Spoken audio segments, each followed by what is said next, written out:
Good evening and welcome to the Town Council meeting of Monday, October 16th. It is just after 7 p.m. Would you please join me in the Pledge of Allegiance? I pledge Allegiance to the flag of the United States of America and to the republic for which it stands, one nation, under God, indivisible, with liberty and justice for all. Roll call, please. Councilor Auclair. Present. Councilor Carrasco. Present. Councilor Clements. Present. Councilor DePietro. Councilor McKenzie. Here. Councilor Manna. Present. Councilor Morales. Present. Councilor Nash. Present. Councilor Steves. Present. 8 present. Thank you. Agenda item number 3, consider and accept the Town Council meeting minutes of September 25th, 2017. So moved. Second. Any corrections, deletions? Yes, Councilor Nash. Thank you, Madam Chair. Through you, I just wanted to call attention under agenda item number 4 on the first page. It's not a matter of pride, but for consistency, I'd request that all subcommittee chairs be identified the same way. I'll just note that I was not identified the same as the rest. And I think that that's pretty quick and easy. Okay, Thank very you. good. So we'll make that correction. Anyone else? Councilor Carrasco. I will be abstaining. Anyone else? Both 3 and A. Okay. All right. All those in favor? Show hands. All right. And we have 2 abstentions and 6. Councilor Morales. All right. Moving on to 3A, which is consider and accept the special Town Council meeting minutes of October 11th, 2017. So moved. Second. Okay, comments? Councilor Steves. 2 minor corrections. Well, the agenda item about the added agenda item, I actually made the motion. Although it does mean the same thing for the upcoming winter season, I actually said for the winter of 2017-18. Okay, can you? No, I said that I actually made the motion. And that although it means the same thing, I actually said for the winter of 2017-2018. But I think that's very important. So if we could add, after winter season, put 2017, 2018? Anything else? Councilor Manna? Thank you, Madam Chair. I will be abstaining on this because I did not make this meeting. However, I just wanted to be known that for the agenda item for Hunter's Ridge subdivision and Quail Run, I would have supported that. Thank you. okay. Anyone else? All right. So we are on the special council meeting minutes. Yeah. All right, all those in favor? Got 2, 7. Okay, we have 7 and 2 abstentions, I imagine? Yeah. See? All right. Moving right along. Agenda item number 4, subcommittee summaries, where the relevant minutes will be read at each agenda item. And the first is 4A, General Government. Councilor Steves. Thank you, Madam Chair. We had a meeting on October 9th, and several people in attendance. Several of the items that are on tonight's agenda, so I won't get into specific details. Specifically, we're talking about agenda item number, number 11, number 14, 15, 16, 17, and 18, and 22. We're on that meeting, so I'll read those when we get to them. Okay. Any meetings scheduled? Oh, not at the moment. Okay. Very good. Moving on, agenda item 4B, Department of Public Works. Councilor DePietro. Madam Chair, we've had no meeting since the last. Nothing to report. Okay. 4C, Education and Human Services. That's Councilor Nash. Thank you, Madam Chair. Through you, draft minutes to be approved at the next committee meeting or within the packet. One of the items is on tonight's agenda. It's number 13. I'll make note at that stage, but also point out that we do have a meeting posted and scheduled for Wednesday, October 25th at 6:30 p.m. Thank you.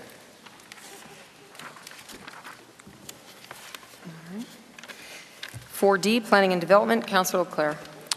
Thank you, Madam Chair. Through you, we had a meeting on Wednesday, October 11th at 6:30 here in Town Hall, and we discussed agenda items number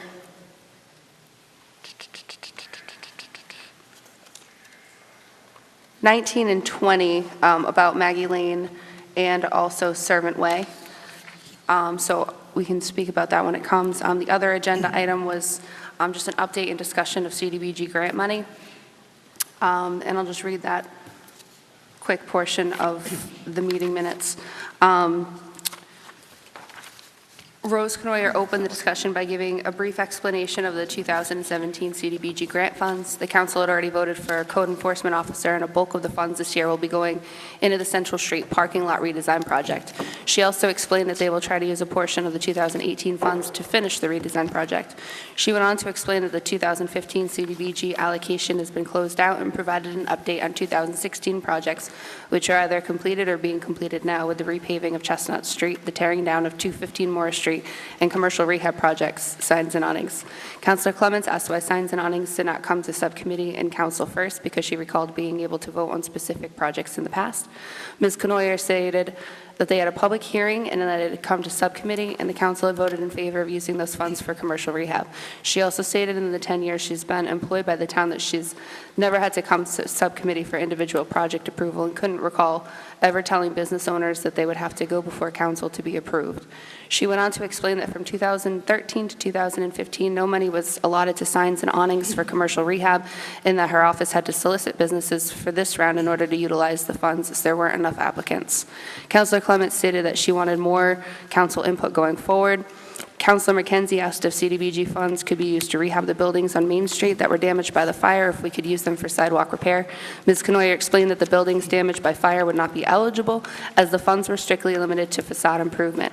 She also stated that sidewalks are an option for future projects as long as they're in the target zone, but acknowledged that sidewalk projects are expensive. Discussion ensued about future grant spending. Ms. Knoyer had several ideas, however, nothing has yet been finalized. The public hearing will take place in December for input, and due to historically low turnout, it was requested that the public hearing be held either before or during a council meeting to boost attendance and keep our citizens informed. Ms. Knoyer agreed. So once December comes around, that's going to be a more public process. I also have 2 meetings tentatively scheduled. One is for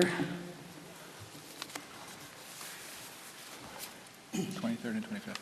23rd and 26th. Sorry, I had this written down.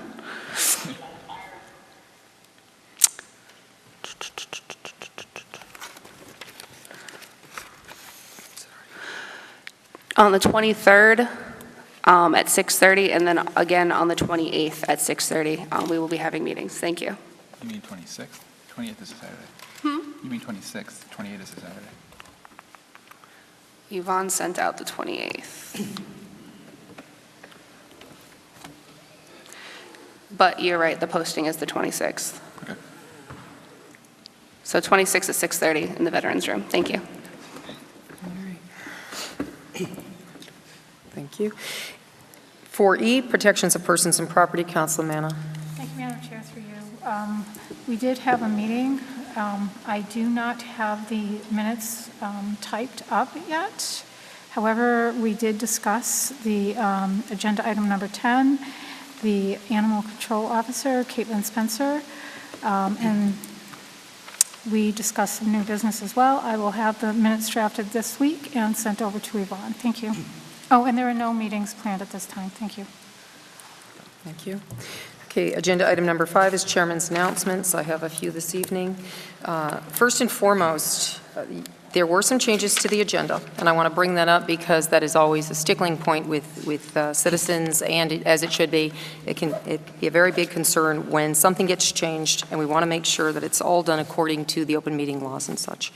So on the agenda, you have all printed out fresh agendas. There was an issue that was brought to my attention over the weekend, and there was not much I could do about it until Monday morning. And when I discovered the discrepancies in terms of some open meeting law postings and such, I went to work and spent a great deal of time on the phone this morning with the office, the town hall, the clerk's office, the assessor's office, actually, our IT guy, Will Knoyer. Unfortunately, town clerk Bonadise is on vacation, so I couldn't ask her, but I believe we have everything under control. So the slight revisions are, you'll notice on 19 and 20, that was just a language change. For those who've never seen the agenda, they won't even realize it basically was just, we took out the recommend because that's not how it should have read. It should have read just as it is, vote that the council lay out. So it doesn't change anything about the item except for the recommend part, where we are not recommending to ourselves, we are voting for ourselves to do this. So that's the only thing there. Now, we did add item number 23. I felt it was an emergency to add this item as it pertains to postings on our website of meetings.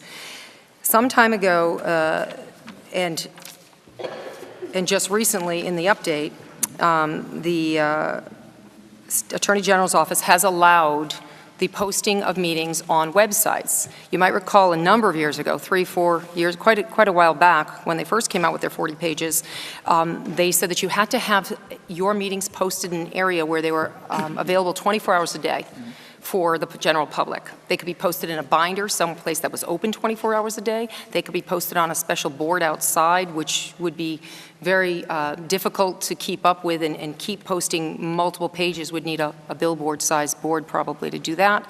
They could have also been put on a computer screen in a window that was accessible to all 24 hours a day with a rolling screen to let people know what meetings were coming.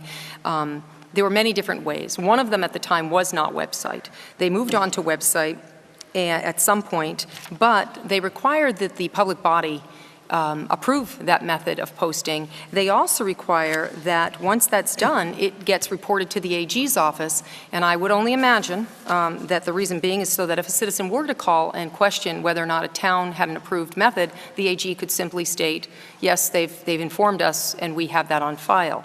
However, we don't have that on file, in my understanding, with the AG's office, and with all the research that was done this morning, we have found nowhere, and I recall, unless somebody else recalls on this council or previous council, where we ever did that in the last 2 years, or that it was brought to our attention that the scroll, I call it the scroll, the computer had been taken out of the window and was no longer our method. Needless to say, it's on the agenda. We'll discuss it more. We'll discuss, in your packet is the updated AG that just came out October 6th. Councillor Nash was very nice to send it on Friday afternoon, and in that it clearly defines information on that regard in terms of postings and making sure that we're in complete compliance. So feeling the need that this was immediate, that we take care of this, we added the agenda item, and then we did as what was recommended. We reposted the agenda. As soon as the agenda item was added, it went down to the clerk's office, the new agenda was posted, and then we obviously made copies, and everyone has it here tonight. So when this is finished, if all goes well and we vote to approve this method, we will do what they require and make sure that this is sent to the AG's office, that we had approved this method, that this local public body had approved this method. So I'm still looking to find out the actual time frame. I was told that it was less than 2 years ago that that computer was taken out of the window, but I'm waiting for the actual month, week, somewhere in there. I'm told that they can get that information for me, and I will let you know when that did change. So that is the latest update on why we changed up the agenda. Now, it's moving on to some community topics. There's Southbridge High School homecoming, and this year they have asked that we make sure the public knows how welcome you are to come to this event. This week is Spirit Week. Today started off Spirit Week at the high school, and there's lots of great things going on that's posted on their website. However, Friday night is the big football game, the big homecoming football game. The fields are going to open at 6 p.m. All the classes and clubs will be selling food. The game is at 7 p.m. versus Oxford, and it's also senior night. So fun times at Southbridge High, spread the word. They would love to have a big community turnout for this event, and they hope that you can come and join the Pioneer family. Some people are asking about Halloween. It is fast approaching, and although we have a meeting on the 30th, I thought it was important that we mention it tonight. I've spoken with the chief, and Halloween in Southbridge will take place on Tuesday, the 31st, on the actual date, with the annual Horribles Parade, which will begin at 5 p.m. at the Old Wells Building on Upper Main Street, and it will go, 5 p.m., and it will travel down Main Street to the Town Common. For those who are just trick-or-treating or want to continue the fun, trick-or-treat is officially 5:30 to 7 p.m.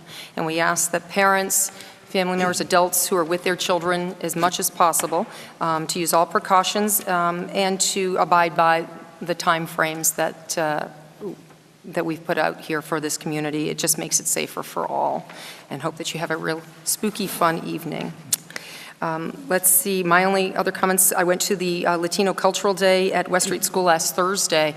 What a great example of culture that was on display.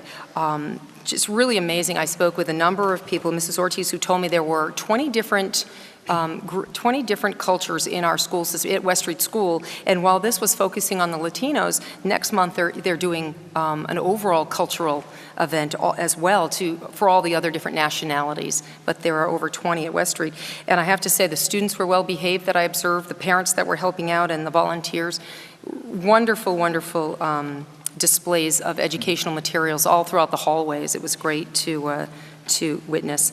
Also, a great Oktoberfest over at the Senior Center. Again, I encourage those seniors, get involved. This Oktoberfest was held on Thursday. It was a combination of the Charlton and Southbridge seniors, and it was put on by the SALT Council. And what a great, they had it out in the gym, loads of people, and all kinds of food, and giveaways and music and entertainment. And it was a great job by everybody there at the community center. Kudos to you for continuing to get our seniors involved in the community. And I encourage everyone to check out the Community Senior Center if you're of the age, and see what goes on. Once a month they have their luncheons. This is extra. This was a little bit of an extra like they do with their Christmas and other things. So I think that's it for me. I'm sure I've forgotten something, but feel free to let me know what. And I'll move on to the town manager's announcements. Thank you, Madam Chairwoman. It was great to hear the good news about the different things that are going on in town. A couple of quick announcements. First of all, Whitewater, our vendor for our water company, has an announcement. It's an immediate announcement. Southbridge Water Department to perform hydrant flow test. Southbridge Charlton. Southbridge Water Department will perform a hydrant flow test on their hydrant on Wednesday, October 18th, 2017 at approximately 9 p.m. The location tested will be 122 Charlton Street in Southbridge. The procedure will include testing the operation and capacity of the hydrant on the property. The department requests that during this period, customers check their water before washing clothes. Customers may also get accumulated sediments in their house laterals the next morning. This will clear after a brief run of water at the tap. Now, as I think we've been making a lot of announcements, and you'll see tonight that our counselors are wearing red ribbons. From October 23rd to the 31st, we will be, I guess we'd call it celebrating Red Ribbon Week, or bringing the issue of substance abuse before the community. And I have a proclamation that I'd like to read. We're encouraging all residents to get involved with Red Ribbon Week as a way to open up communication between, it could be parents and children, employers and workers, anybody, to talk about this dangerous issue in our community and communities all throughout our country. So Red Ribbon Week, Red Ribbon Proclamation, October 23rd, 31st, 2017. Whereas alcohol and other drug abuse in this nation has reached epidemic stages. And whereas it is imperative that visible, unified prevention, education efforts by community members be launched to eliminate the demand for drugs, and whereas the National Family Partnership is sponsoring the National Red Ribbon Campaign, offering citizens the opportunity to demonstrate their commitment to drug-free lifestyles, no use of illegal drugs, no illegal use of legal drugs, and whereas the National Red Ribbon Campaign will be celebrated in every community in America during Red Ribbon Week, October 23rd to the 31st. And whereas business, government, parents, law enforcement, media, medical, religious institutions, schools, senior citizens, service organizations, and youth will demonstrate their commitment to healthy, drug-free lifestyles by wearing and displaying the red ribbons during this week-long campaign. And whereas the City of Southbridge further commits its resources to ensure the success of Red Ribbon Campaign. Now therefore resolved that the town of Southbridge does hereby proclaim October 23rd to the 31st, 2017 as Red Ribbon Week and encourage its citizens to participate in the drug prevention education activities, making a visible statement that we are strongly committed to a drug-free state. I want to thank this town council who has been tremendously supportive of trying to put out in any way they can information relating to trying to keep people off of drugs and substance abuse. So I thank you for your involvement. I know a number of you have been attending the Drug Substance Abuse Council meetings. It's great to see you there, and hopefully together we can make a dent in this. Now, there's 3 segments of the drug problem, 3 major segments. One is education, obviously. The second one is treatment. Harrington Hospital and Spectrum and different agencies throughout the town and across Worcester County are doing everything they can to provide treatment to people in need. So if you are one of those people who needs help, please reach out to those organizations, or frankly our police department as well. They can contact you with different substance abuse preventive programs as well. The third component is a component that I want to really praise tonight. The third component is enforcement.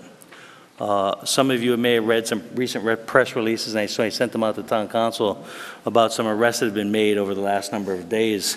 And I'm going to briefly read, not the whole press release, but just different segments, because I really want the people of Southbridge to understand what a great job this Southbridge Police Department is doing. And I also want those that are out there that are selling this illegal garbage to know that we're going to do everything in our power to see to it that we can take them off our streets as well, to protect the citizens in this town. So I'm going to read just some brief parts of the press releases put out by the police department.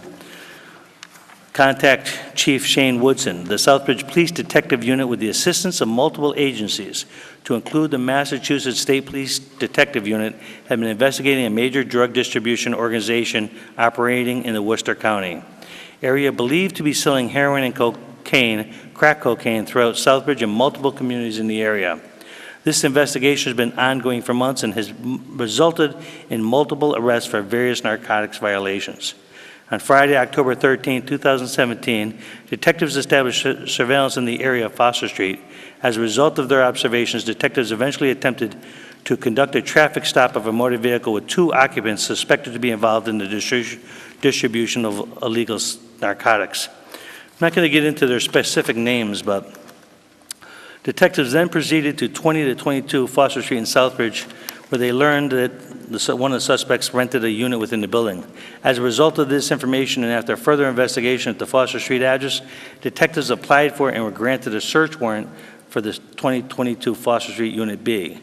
Detectives executed the search warrant and as a result recovered an additional amount of suspected cocaine, crack cocaine, heroin, and an amount of human growth hormone.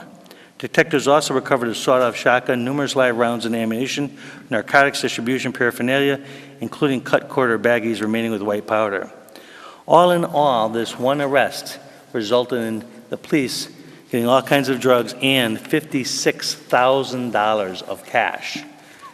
Now that's a lot of money, and what a great job our department did. And I'll note that the town of Southbridge will get a good percentage of that money that we can use for drug enforcement as well. So that money goes right back into this community. There were also 2 other arrests. I'm not going to get into it. They were smaller in terms of the dollar amount, but they were still vital because there's a strong message that our police department is going to do everything in its power to arrest anyone dealing in these issues. And every time we do, it protects another citizen. So kudos to all the men and women of our police department, and thank you to the surrounding towns and the state for being involved in helping us. It's sad this is a problem throughout the state, but in fact, this town is doing something about it, and I want people to know that we're going to continue pressing as hard as we can on this particular issue.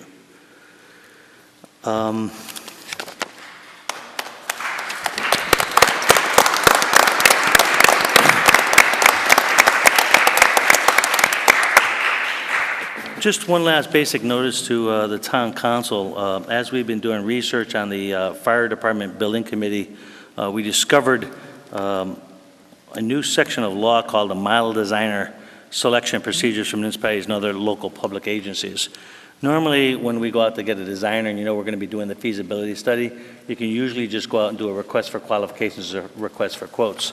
As we studied the law some more to look at this, we realized that state law requires a formal committee, like a procedures committee, to be established to actually set up procedures for going out and hiring what they call a design person. So I'm going to have to look for some members to serve on that committee. The process, the procedures are pretty much already in place, but we are going to have to formally set up that committee through town council so that we can move forward on that selection. That will be happening soon, but we have to find certain types of people. One has to be like an architect, different people that are qualified to serve on that committee. So I just wanted to let you know that that will be upcoming, and that's all I have tonight for a report, Madam Chairwoman. Which committee would that go to? Would that be P&D? No, probably PPP. Yeah, once we get it, we'll put it through. It's fire station, okay.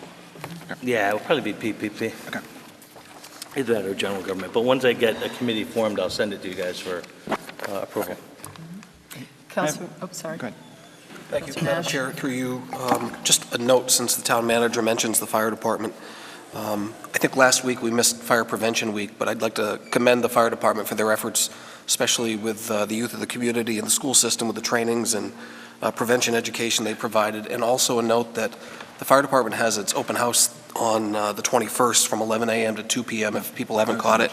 I know that they do blood pressure monitoring. I think they do rides in the bucket and do station tours as well. Again, that's on the 21st. Thank you. Councilor Shu, do you have something else? Yeah, I had a quick question about a couple of things. Since you brought up creating the committee, I know one of the things that we'll have to vote on that actually to create the committee as well as appoint people. Do you have the list of the people for the Substance Abuse Committee and the Latino Committee? The list of people that are on the committee? Yeah, because according they're time manager task force, but I do have lists of according to the charter, we need to have them in writing. Okay, if you'd like. So, yeah. Or is it the bylaws? I don't remember. It's I think actually the bylaws. Thank you. The only people eligible to form committees that do public body work is the town council. Right. And all names and addresses need to be provided on those committees if it's put forth by the manager. Right. We'll review some of that information with you. We didn't have a meeting last week, which didn't work out, so we have any intent to make an appointment with you to do that. Yeah. Okay. Anything else with that? No? Okay. One question to you. The goals and objectives, do you know if they were uploaded to the website? I didn't as answer. I requested? can check with her tomorrow and let you know. Okay, because I did state that when we did the goals and objectives, we asked that they be put on the website. Yeah, I'll check with her tomorrow. I'll send her an email, let you know. Okay, thanks. Right. Moving on, agenda item number 7 is swearing in and presentations, and we do not have anything this evening. So we will move on to citizens forum, agenda item number 8. If there's anyone who would like to speak to anything that is not on the agenda, you may come up, state your name, and you get 5 minutes.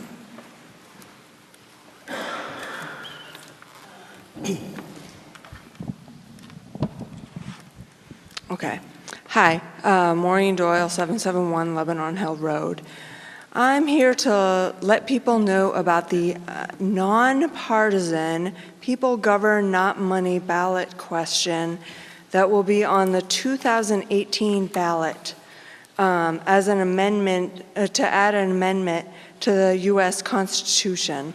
It's a reaction to the 2010 Supreme Court decision, Citizens United versus FEC, which allowed corporations to donate huge sums of money to elections.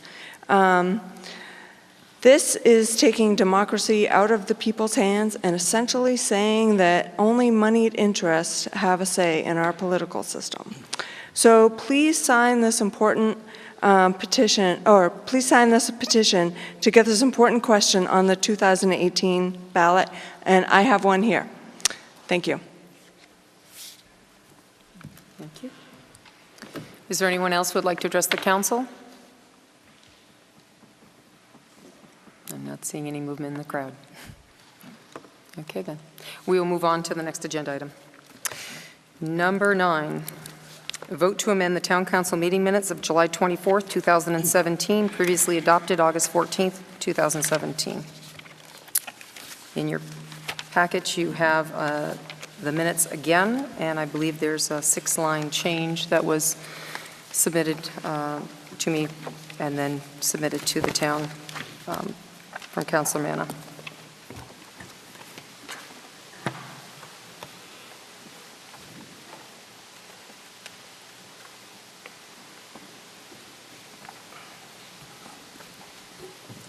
Motion to. I don't hear any motion. So we're still not going to accept the minutes? So moved. Discussion? Through council. Is there still some concern? Madam Chair, could I just Sure. clarify, please, through you? I think you just said accept the minutes. The minutes were accepted. This would be accepting an amendment to the minutes, correct? Vote to... Sure. Oh, thank you. I don't think I caught it on the agenda, but when Yeah, I you didn't said catch that, it either. I apologize. I would have called it out. Right. Well, it does say vote to amend. Vote to amend versus vote to accept. Right, right. When we were Right. silent, that would have been a good comment to make. Okay, so do we want to remove our first and second then, and, Yes. or do you want to amend the item? I take back my, Okay, the agenda item should have been vote to accept the town council meeting minutes of July 24th. Should be vote to previously. amend. No, it's to accept previously adopted. We haven't accepted the meeting minutes. Yeah. Vice- These are from the August We 14th. adopted them we accepted them on August 14th. Right. The motion is to amend. Oh, well, then we have it right, so what's the concern? I don't- You I don't- stated accept the meeting minutes. Oh, did I say, Yes. oh, well, I'm sorry, I thought I, okay. Wow. Let's try that again. It's one of those days. Okay. It was read wrong, it was correct motion, it was correct wording. Vote to amend town council meeting minutes of July 24th, 2017, previously adopted August 14th, 2017. Okay. so moved. Okay. So, discussion on the amended version. Councilor Carrasco. Yes, I have a concern with these minutes due to the fact that we go into a lengthy discussion, and I know it's agenda item. I just had it right here in my notes. Agenda item number 17, right? And then it goes,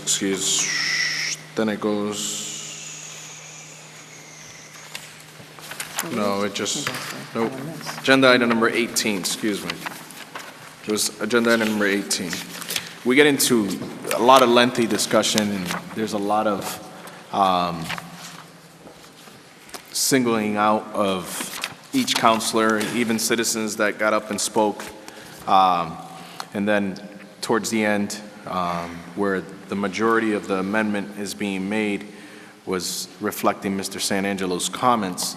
But I have trouble with the last sentence before Councilor Nash, where it says, further discussion occurred. That is my biggest issue, because we've made it a point to single out everything that Mr. Sanangelo said, but we omit what was said after he stated. And I know we've watched the meetings, we've watched, we've said it, but again, we're going to continue to single out everything else, but then there was further discussion. I think it should have been also listed on that before the motion was made. That's all I got to say. Thank you. I want to point out that at the previous meeting, which we discussed this for about 30 minutes or more, it was told to Councilor Manna that there was too much information, there was too much, and the beyond discussion, I'm sure I could find it in my bag, was Councilor Steve saying, we didn't say that. There were various little comments, but they weren't anything major. It was asked that that entire section be shortened up, and Councilor Manna's comments where she wanted what the town manager said. That was her questioning of the minutes 3 meetings ago, and that's what that is. So I guess now I'm confused if we need to put more information back in. So my only question, so originally we had more things on it. Mm-hmm. We omitted for sake of someone's request. Again, That was Councilor Clare's request just for the it doesn't matter whose request, really. That's not to me what's important. My concern is if we're going to be transparent and we're going to continue to say that this is how we want things and we want everybody's words to be written, well, we went out of our way to make sure that we got all of Mr. Sanangelo's comments. Why can't we go out of our way and get the further discussed comments? I mean, again, I understand it was a request that was made. I watched the meeting last time, 30 minutes of pure entertainment. So it's just one of those things that, again, if we're going to say we want transparent, it just doesn't reflect but 3 words: further discussion occurred. What kind of discussion? I mean, you're going into a lengthy description on what Mr. San Angelo said.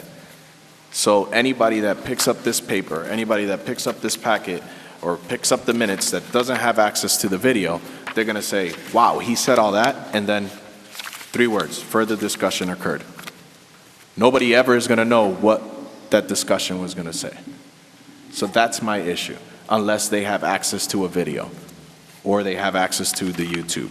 So it's just one of those things that I just, you know, there's a whole list here of 2.5 pages of almost verbatim comments, because our recording clerk does an excellent job trying to keep up with us at times.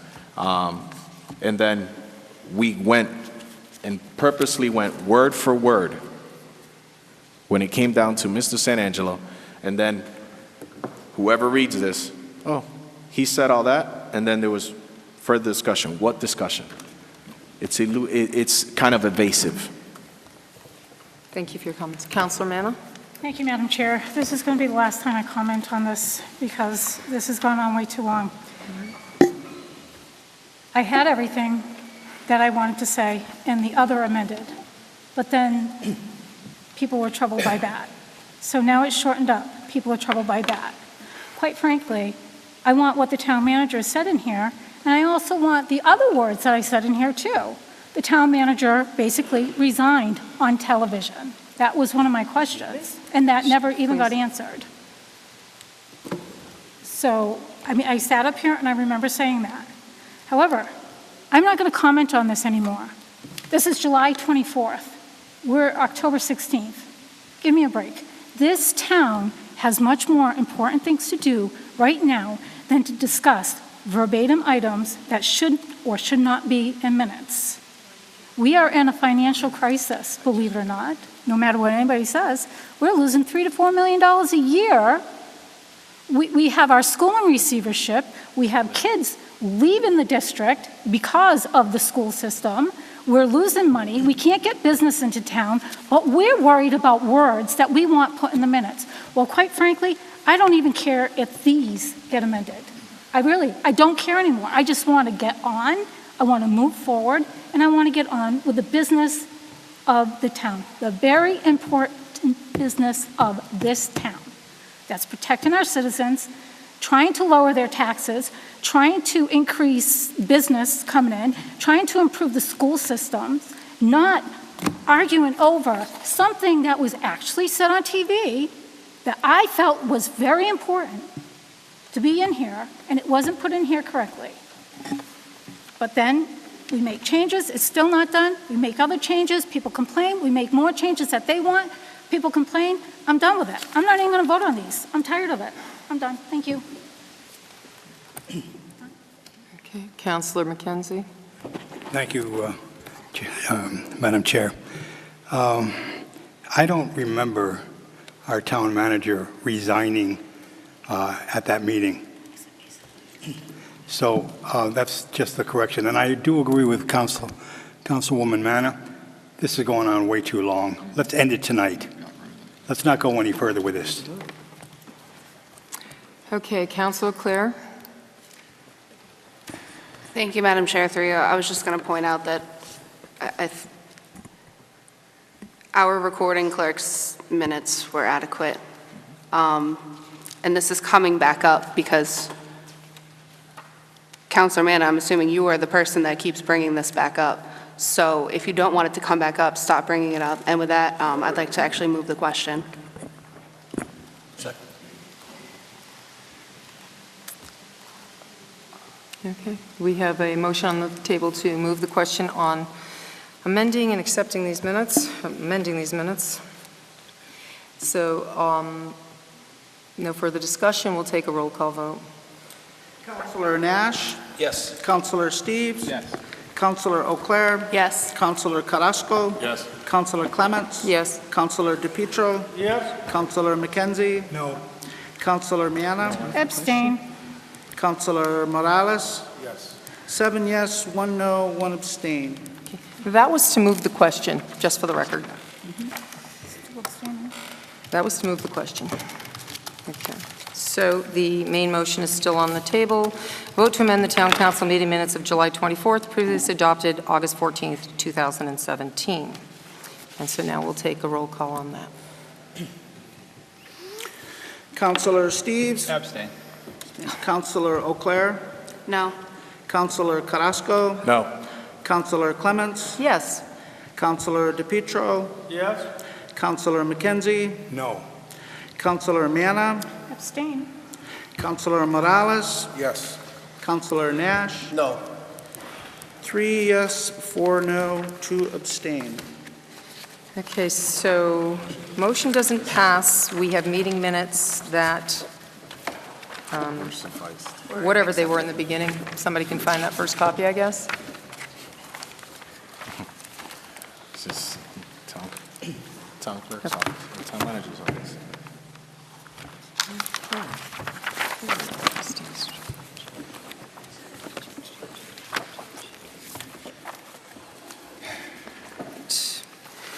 Moving on, agenda item number 10, vote to confirm the town manager's recommendation to appoint Caitlin Spencer as animal control officer for a one-year term effective October 23rd, 2017 through June 30th, 2018. So moved. Second. Discussion. Chief, you want to, I can see. If I could, Mr. Town Manager, Council Chair, members of the council, thanks for having us here tonight. Just so you guys know, it was a very difficult decision. We had 10 candidates, pretty well-established candidates, very well-trained. The town manager, myself, and Ms. Farron from Human Resources selected the top 3 candidates. Went through a series of interviews, series of questions. For this position, it's an already budgeted position. As most of you know, Kathy Shields was our ECO for approximately 10 years. She retired recently, so I'm not asking for any new monies or anything like that. It's an existing position.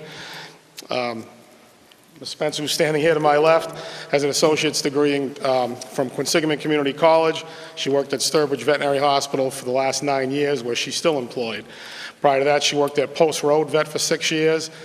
She's a very well-qualified candidate in restraining animals, evaluating animals, and a lot of other things where I probably couldn't even pronounce the words. I think she'd fit in great with our community and our department, and I highly recommend her. I'm the town manager. Any questions, or Councilor Steve? Yeah, I'm curious. I noticed in previous years, we normally vote, when we vote to reappoint somebody for this job, we also vote to appoint them as animal inspector. Is there any particular reason why we're not doing that tonight, too? We should be doing that, because she will also be responsible for barn inspections and That's what things I like was that. thinking. Correct. I didn't think of it earlier until now, but should we? That is correct, so I'm not sure the should proper we way to amend- put that into... Should we amend that, or should, huh? Could you, please, thank you. I think I made the motion anyway, so I will amend my motion to say to appoint Caitlin Spencer as animal control officer and animal inspector for a one-year term effective October 23rd, 2017 through June 30th, 2018. Since they're both one-year terms anyway, aren't they? Correct. Okay. Second? Okay, so we have an amendment on the floor, so we'll just do all those in favor of the amendment. Okay, that's unanimous. And the main motion is vote to confirm the town manager's recommendation to appoint Caitlin Spencer as animal control officer and animal inspections officer for a one-year term effective October 23rd, 2017 through June 30th, 2018. So we already have that motion. Any more discussion on this? Mr. St. Angelo. Just a comment or two. I had an opportunity myself, the chief, and Kim Farron had an opportunity to interview the candidates, and the chief is absolutely right. We had 2 exceptional candidates for this position, but I tell you, on sheer enthusiasm alone, Caitlin won the position. She has the kind of excitement that we want here in Southbridge, someone who's looking forward to this job, is excited about doing the work. We want to welcome her to the team, and I hope she keeps the enthusiasm that she had for the interview long into the future. So thank you, Caitlin. Okay. Anyone else? Seeing none? Roll call on that one, please. Counselor Eau Claire, Yes. Counselor Carrasco, Yes. Counselor Clements, Yes. Counselor DePietro, Yes. Counselor McKenzie, Yes. Counselor Manna, Yes. Counselor Morales, Yes. Counselor Nash, Yes. Counselor Steves, Yes. 9 yes. Motion passes. Thank you. Congratulations. Welcome.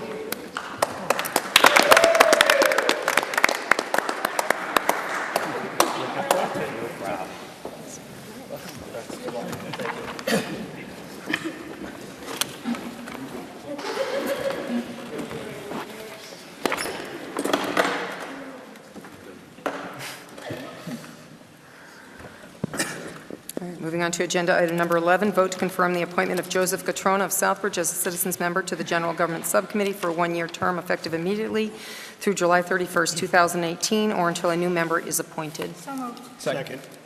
Discussion? Councilor Clare. Thank you, Madam Chair, through you. Although I do believe that Mr. Catrona, after, sitting through the General Government Subcommittee meeting, is a very, very well-qualified candidate. I believe he's, well-spoken. He has a great history. I'm excited to work with him on the General Government Subcommittee. However, I had a problem that I actually spoke with Councilor Steves about both of the members of both candidates of the General Government Subcommittee meeting not being informed personally before the meeting by either, email or a phone call or anything that would guide them to know that they were or they were going to be on the agenda. That I'm going to be abstaining from this, but I do ultimately support Mr. Catrona and look forward to working alongside with him on that committee. Thank you. Anyone else? Okay, simple hand vote on this. All those in favor? Okay. So we've got 8 and 1 abstain. Motion passes. Welcome, Mr. Catrona. Okay, agenda item number 12, vote to confirm the manager's recommendation to appoint John Trafoni of Southbridge to the Airport Commission for a one-year term effective immediately through June 30th, 2018, to fill a vacancy due to a member resignation. So moved. Second. Discussion on Mr. Trafoni. The Airport Commission was in favor of this nominee? Yeah. Okay, just want to make sure. I'm just curious, quick question. Does that mean, do we have any vacancies left after him? I think this is the last one. Last one? This is the last one. Okay. Gentleman lives right near the airport and is very involved and loves the airplanes and is going to be a good member. Okay. Okay. All those in favor, show of hands. Motion passes. It's unanimous. I'm not sure if he's here this evening. Welcome. All right. Agenda item number 13, vote to confirm the manager's recommendation to appoint Peter Mainville of Southbridge to the Commission on Disabilities for a 2-year term effective immediately through June 30th, 2019, to fill a vacancy due to member resignation. So moved. Second. Is there any questions? Councilor Nash. Thank you, Madam Chair. Through you, since the draft minutes haven't been sent to committee for approval as yet, I just want to make note that this was the one major topic at our last EHS meeting. And just a quick note that the committee did discuss the candidacy, and we were very impressed with the credentials, education, and experience of this candidate to be appointed to the Commission on Disability, so it was a completely favorable vote. Thank you. Okay. Any other questions by the council? Okay. Seeing none, all those in favor? It's unanimous. Motion passes. Agenda item number 14. Vote to renew the senior health insurance plans effective January 1st, 2018. So moved. Second. Okay, discussion, Councilor That Steves. was on Gen Gov. To quickly summarize it, Mindy Fournier said that we have to provide retiree health coverage and currently have 265 people in MedX, 21 on Fallon. MedX is expected to rise about 2.2% or $3.67, but Fallon is up to 16% or $28 per I guess this is per pay period. So she expects many on Fallon to jump to MedX. Copays aren't changing except for an increase to $35 for van transportation. Councilor Nass described the premium hikes as ridiculous, and I agree, saying they drive me nuts. But then moved to recommend the council renew the senior health insurance plans effective January 1st, 2018. And in this case, yeah, Yeah, okay. Jackie Ryan seconded and it passed unanimously. Any other discussion on the agenda item? Councillor Nash. Thank you, Madam Chair. I'll just take a moment to supplement Councillor Steve's minutes and thank the Treasurer Collector for attending that meeting, being very informative and answering our questions completely. I know it was Columbus Day, which was maybe a problem for some, but that was the best time for that meeting, and I'm glad that we got the work done. Thank you. All right. All those in favor? Motion passes unanimous. Agenda item number 15, vote to extend the memorandum of understanding with all town unions for health insurance copayment reimbursement from July 1st, 2018 to June 30th, 2021. So moved. Second. Okay. Councillor Steves. That also was on GenGov. Again, Mindy said that the town switched from a very low switched a very low copay plan to a GIC lookalike with high copays, and the GIC, by the way, is the state's insurance plan, roughly. Back in April of 2015, as part of the deal with the unions, then the town agreed to reimburse any family out-of-pocket costs over $2,500 and individual out-of-pocket costs for over $1,250. So far, we've only reimbursed 3 employees, all of them in fiscal 2017. Councilor Clements noted it's a good benefit with lower office copays, $20 on many plans. She asked if the unions would be likely to seek changes to the plan and noted our current 60-40 split is unlikely to change. Mindy noted that she didn't know, but noted that, quote, we need to start looking at health insurance very soon. Under April 2015 deal, the town can increase rates to the GIC limit every year, and ours is currently a little bit lower. Jackie Ryan moved to recommend the council ratify extending the memorandum with all town unions for health insurance copayment reimbursement. We had to actually add the date here by Mindy's request because we didn't even mention it in the meeting. Councilor Nash seconded it, and it passed 4-0. Okay. Any other comments or questions on this? Seeing none, all those in favor? Motion passes. It's unanimous.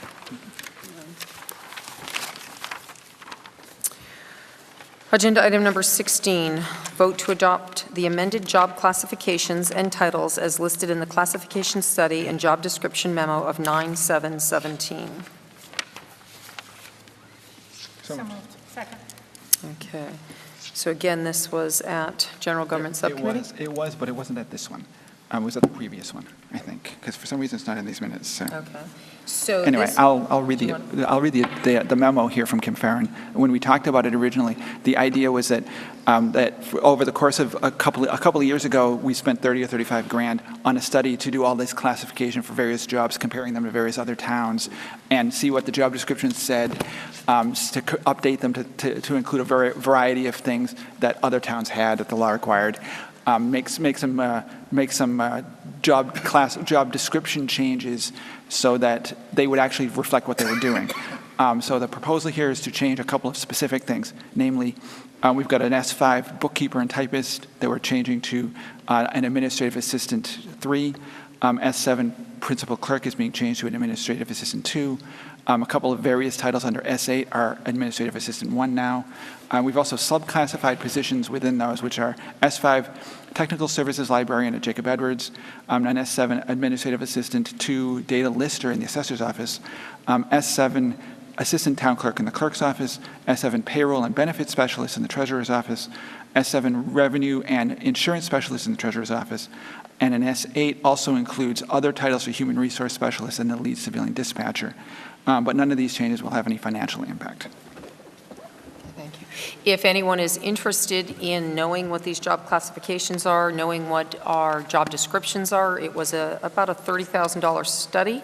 It was done a number of years ago, and I want to thank Councillor Steves for continuing to persist that this finally come before us and let us know what happened with that study, because sitting collecting dust, we have a book, this book here. If you ever want to know, it's in the town manager's office, and these are the various classifications. So this study, as I said, has been sitting waiting for us to talk about it. And so I appreciate that Ms. Farron came to the general government meeting and gave her overview, and that we're finally at a position to ratify it and adopt the classifications. So, any other questions or comments on that? I just wanted to add, actually, that we, as I recall from the discussion, at the time we were kind of lucky that we didn't have many jobs that needed pay changes. So we kind of dodged a bullet on that one because we could have been hit hard. Correct. It was more on job descriptions and making sure they were accurate. Okay, so if there's no more discussion, all those in favor? Motion passes. It's unanimous, 9. Agenda item number 17, vote to accept a $3,500 donation from the United Lens Company toward the purchase of storage units for Riding for Focus grant bicycles at the Southbridge Middle High School. So moved. Second. That was also on GenGov. Let's see. Steve Roenfeld described the new program, which he got by a grant, and he'd gone to California to learn how to do it and stuff like that, by which the town obtained 25 bikes and helmets, but found out after the fact that there's not enough storage space in their school. He plans to put them in at the school behind the gym. Councilor Clements asked if he'd spoken to Cops and Kids since they also obtained a storage unit. He said that he hadn't, but he had already gotten 3 quotes and will ask for a couple more. Councilor Clare thanked him for his passion in getting the grants. Then Councilor Nash moved to recommend accepting it. Jackie Ryan seconded, and it passed unanimously. Okay. So what they're looking at is storage units. If you're not familiar with that, they're those wonderful metal-type containers that would be the most economical for storing these bicycles. And they have identified areas in which these bicycles will be stored, where this container can be placed and such. So we should be hearing back from him when he has a company that can provide for us. Right. It's very generous of the United Lens to come forward and offer this to help us out. Any other questions? Okay. All those in favor of accepting the donation? Motion passes. It's unanimous. Number 18, vote to recommend that the council chair be authorized to contact the labor attorney to seek clarification pertaining to recording and keeping of council minutes. So moved. Second. Discussion. Councilor Steves. That was also on GenGov. Let's see, you started by citing Charter Section 2-4-3 and Council Rule 3 as key to your rationale for doing this. You noted that we have a situation where our record keepers usually have been town employees, but the records themselves are the council's legal responsibility. You couldn't recall a time when these had been in conflict before, but there have been a couple of instances recently where there was concern over where the direction should come from the council and the manager. You noted that we do have job descriptions for that role and need clarification on who schedules them, amends the minutes, and what the industrial norm, as you put it, is to avoid the issue of giving direction to the town employee under the charter. Councilor Nass agreed, saying that we've been debating minutes a lot recently and should put these things in writing so that this issue doesn't happen again. Jackie Ryan moved to recommend the chair contact the town labor attorney for legal clarification of town council authority regarding recording and keeping the minutes. Councilor Nass seconded, and it passed unanimously. Thank you. Discussion on this motion. Councilor Nash. Thank you, Madam Chair. Through you, I appreciate the minutes. Councilor Steves is correct, and I appreciate the quick summary of that discussion, which was a lot more lengthy. I like meeting minutes like that.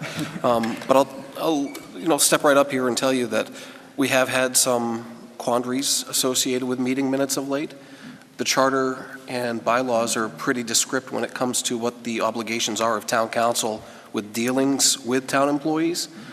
But I do agree that there is a gray area here that needs to be clarified. So I'm in support of moving this forward as we have discussed and vetted fully in subcommittee with a full favorable recommendation. Thank you.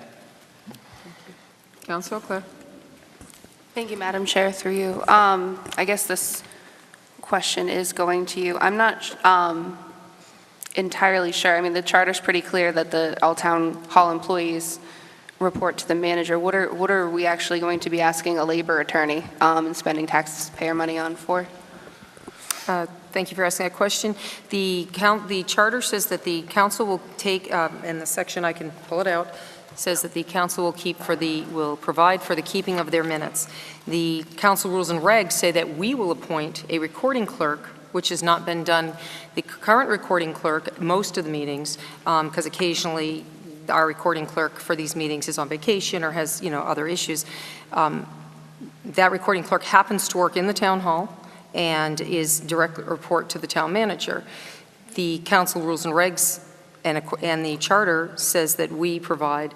Open meeting law says that the public body must keep their minutes and has in their rules. If you go through the open meeting laws, you'll see the procedure for keeping the minutes and who's in charge of those minutes, and those are a direct reflection of council body activities and such. So the question is, if we have an employee that in this case, because that's not always the case, you might have a recording clerk that is specifically hired only to do minutes. Doesn't happen to have two jobs as our mostly current recording clerk does.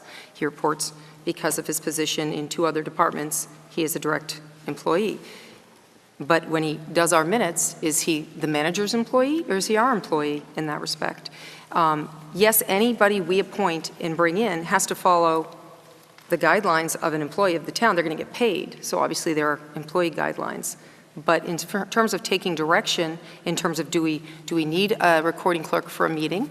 Do we, when there's an issue as to who can request an amendment, all which complies with open meeting law as to who can do that, if there's any conflict as to who that person should take direction from, that's been part of the problem.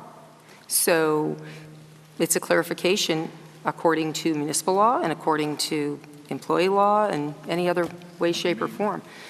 I mean, I don't know how else to explain it in that respect, but I know it's been discussed amongst others. So our charter supersedes the council rules and regs. You know, we can, as a council, make whatever we want for a council rule and reg and have it in there, but the charter is our governing document. The charter states that all town hall employees report to the town manager. We as a council aren't going to be paying an employee out of our own pockets. And quite frankly, an employee of the council as a whole, if the council were to direct an employee of the council to do meeting minutes, it should be done in open meeting anyway, because any kind of deliberation behind the scenes is going to be in violation of open meeting law as far as a council directing a recording clerk to do something or other with the minutes. So any kind of deliberations on the minutes should be done in open meeting session anyway. And I think that it's a dangerous precedent to have anybody on a council be able to push a recording clerk in one way or the other. The reason that the charter states that all the town hall employees were going to be reporting to the town manager is because he is his job to manage the town hall employees. That's why we hired him. That's why we pay him. These are things that he's been trained to do between, you know, all of his experience and everything else.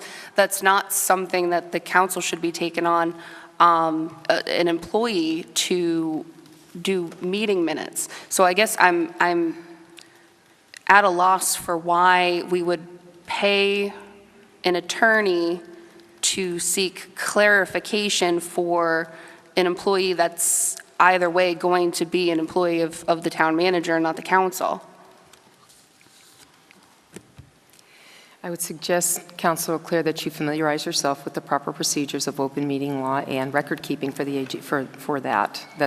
I mean, I don't have the document in front of me at this very second with the points laid out, but I would suggest we are well within our rights to be concerned at any time that the record is not what was reflected that somebody wants put in there. It can be requested by, in some cases, a chair, but we've not adopted that procedure, so we don't. On a case by, so if I go to our recording clerk and say, I would like to see this in, I can have that conversation with him. But as a whole, as a body, you're not going to have 9 different people going to somebody, because at that point, now you're deliberating, and once you get into, you know, multiple people deliberating about what the meeting minutes should be, now you're in violation of open meeting law. I am 100%, I understand open meeting law. I don't understand why you have the perception that I don't, but I think that this is unnecessary, and I'm trying to see your reasoning on why to spend taxpayer money on this when it's pretty obvious what the ultimate conclusion is going to be after somebody goes through our charter and all of the rules and regs and spends probably a couple of hours, you know, familiarizing themselves with the town of Southbridge's inner workings to make a determination. So I guess I'm looking for a reason here, and I'm not seeing one.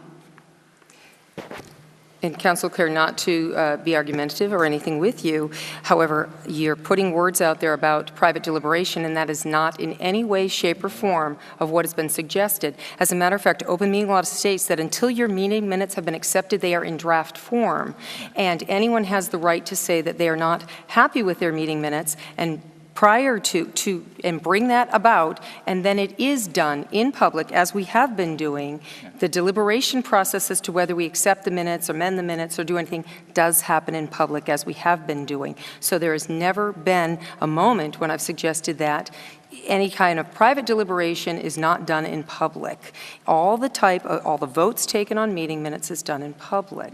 What I'm saying is that the draft, and I've insisted, I notice we have to make sure that all subcommittees, and I said that at the last meeting, when you submit your minutes to the office to put in our packet, when the recording clerk submits minutes, they should say draft. And until they are adopted by this council, they are a draft form. And then once they are adopted for the final record, the draft words get taken out and they are done. So there's no deliberation behind the scenes. There is nothing. And So what is the point then of having a council appointed?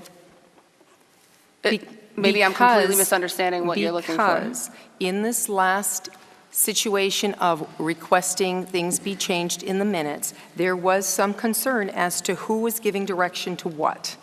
Whether it was the recording clerk who was inserting the changes, whether it was the office, and technically the body can insert the changes and bring them back up and ask if the rest of the body members agree. That is clearly outlined and defined and even spoken in the conversations with the AG's office. Right, and that's until they're accepted. And this is so there has been confusion within the town hall, an accusation of being given direction to employees, and so as to not to make sure we're very clear as to what direction we go in with any recording clerk, it was discussed that we get it clarified because there seems to be confusion on it. That's all. And it's the choice of this council. So, Councillor McKenzie.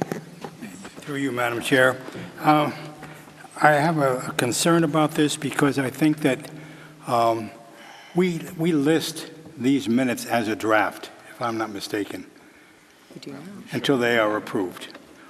So once the draft is done, the recording clerk's job is done. Then the minutes are submitted, and I believe it's up to the town manager. No? You're shaking your head no. The town manager's not involved in our minutes, I'm sorry. All right, but I'm concerned about the concept of spending money to to contact the labor attorney to seek clarification. Why do we have to go in that direction? Why can we not deal with that ourselves using our own rules and regulations and charter and everything else? Councilor Carrasco. Just to answer Councilor McKenzie's last point in regards to why can't we do it ourselves, I think we just tried doing that, and I think how it was done was the right way. So spending $300 an hour to seek counsel for something that the charter states clearly in section 2-45, town councilors shall interact with town officers and employees under the jurisdiction of the town manager solely through the manager. Neither the council nor its members shall give orders to any such officer or employee, either publicly or privately. So we're going to spend $300 an hour. A good lawyer is going to charge us half a day's work, about $2,000, give or take. All right? To look at our charter that states none of us 9 can give orders to a recording clerk who is an employee of the town. We chose to hire or to have a recording clerk that's a town employee. This is not the first time that we've had issues like this, where we have had our recruiting clerks attacked privately and publicly before a meeting. This is not the first time. This is again, this is a clear indication that we're going in the wrong direction. We're fighting over minutes. We're trying to spend money on something that we just did without spending a dime. The only difference, it didn't pass. If there was discrepancies, we can bring it up here again, vote on it, change those things, but the conversations go through the town manager with this particular recording clerk. But it's not the first time. It's not the first time that we've had issues where our recording clerks have been attacked publicly and privately just because they're trying to do the best they can to catch up with us. Councilor Steves? I just wanted to point out, first of all, I think the discussion that we're having right now is confusion enough. And also, I just wanted to point out that state law and open meeting law supersedes the charter. So that's why I think we're doing this. Council Manager, something? Yes, thank you, Madam Chair, through you.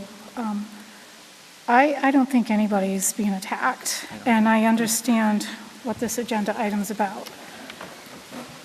So here we are as a body. We are required to keep our minutes, and when we ask for a change in the minutes, or we ask that, something be added, oh, no, we didn't say that, we just want to change, then we're given direction to a town employee up here as a council. And our charter says, no, we're not supposed to do that. We cannot give direction to town employees. But up here as a body, we're charged with keeping our minutes, and when we see a discrepancy in the minutes, we bring it up and we ask the recording clerk, whoever it may be, to make those changes. And that's given direction. So I believe there does need to be clarity in this, so we're all clear on this. I don't think it's going to cost us $2,000 to do that. And I believe when we do get $200 for American O'Connell per hour, thank you. I read it on invoices that I seen when I requested them, due to multiple emails going back and forth and phone calls and whatnot. So it's $200 an hour. It's, it's a lot of money. So I will say this, however, I do see this as an issue for some people because this is the second time we're going by our own rules, the policy that we adopted a couple years ago in regards to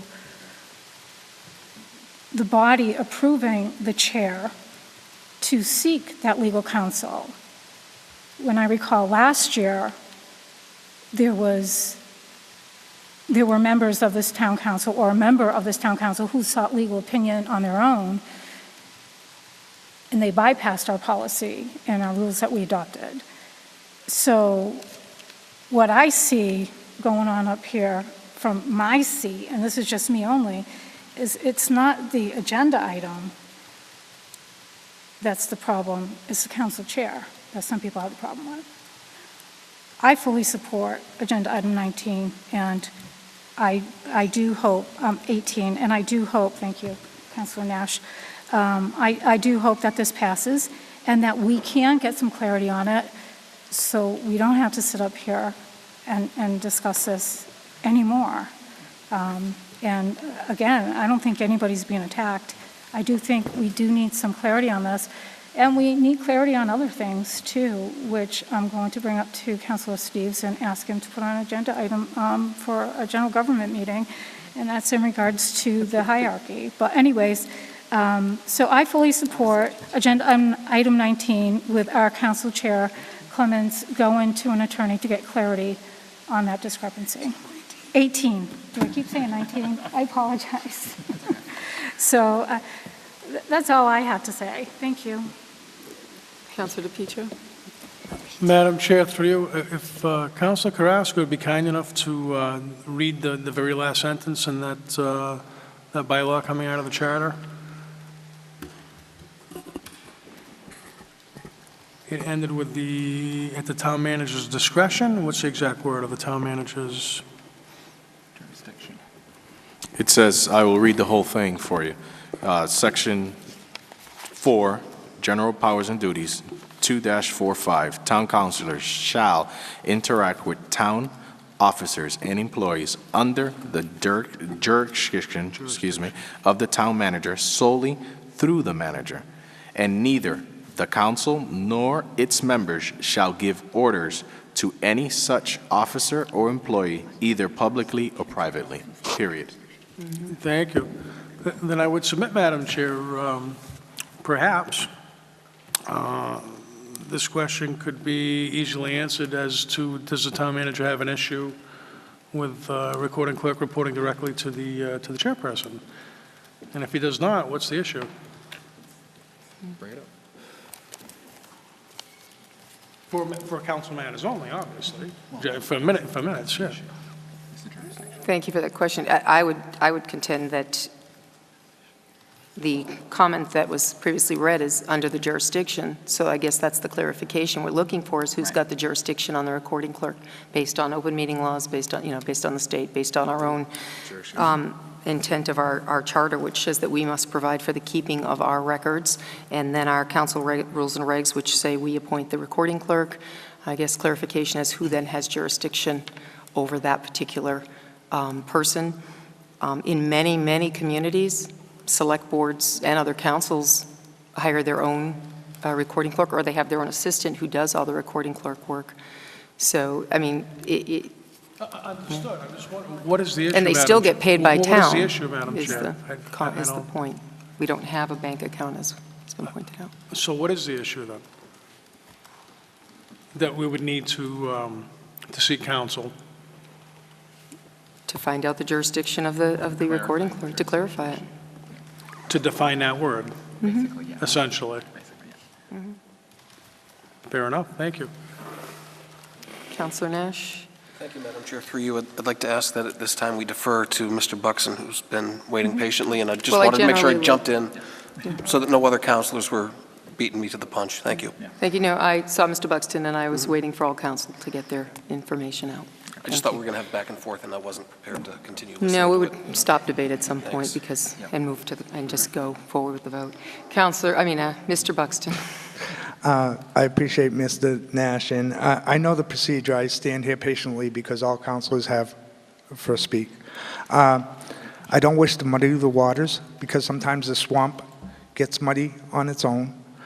But this is a good opportunity to once again bring up the idea that if not video recording, audio recording of all meetings could be held, could be part of the rules and regulations to ensure that, does a recording clerk take a meeting by verbatim, especially when it's a recording clerk? I participate on landfill oversight where we supply our own recording clerk. Is a recording clerk expected verbatim? No.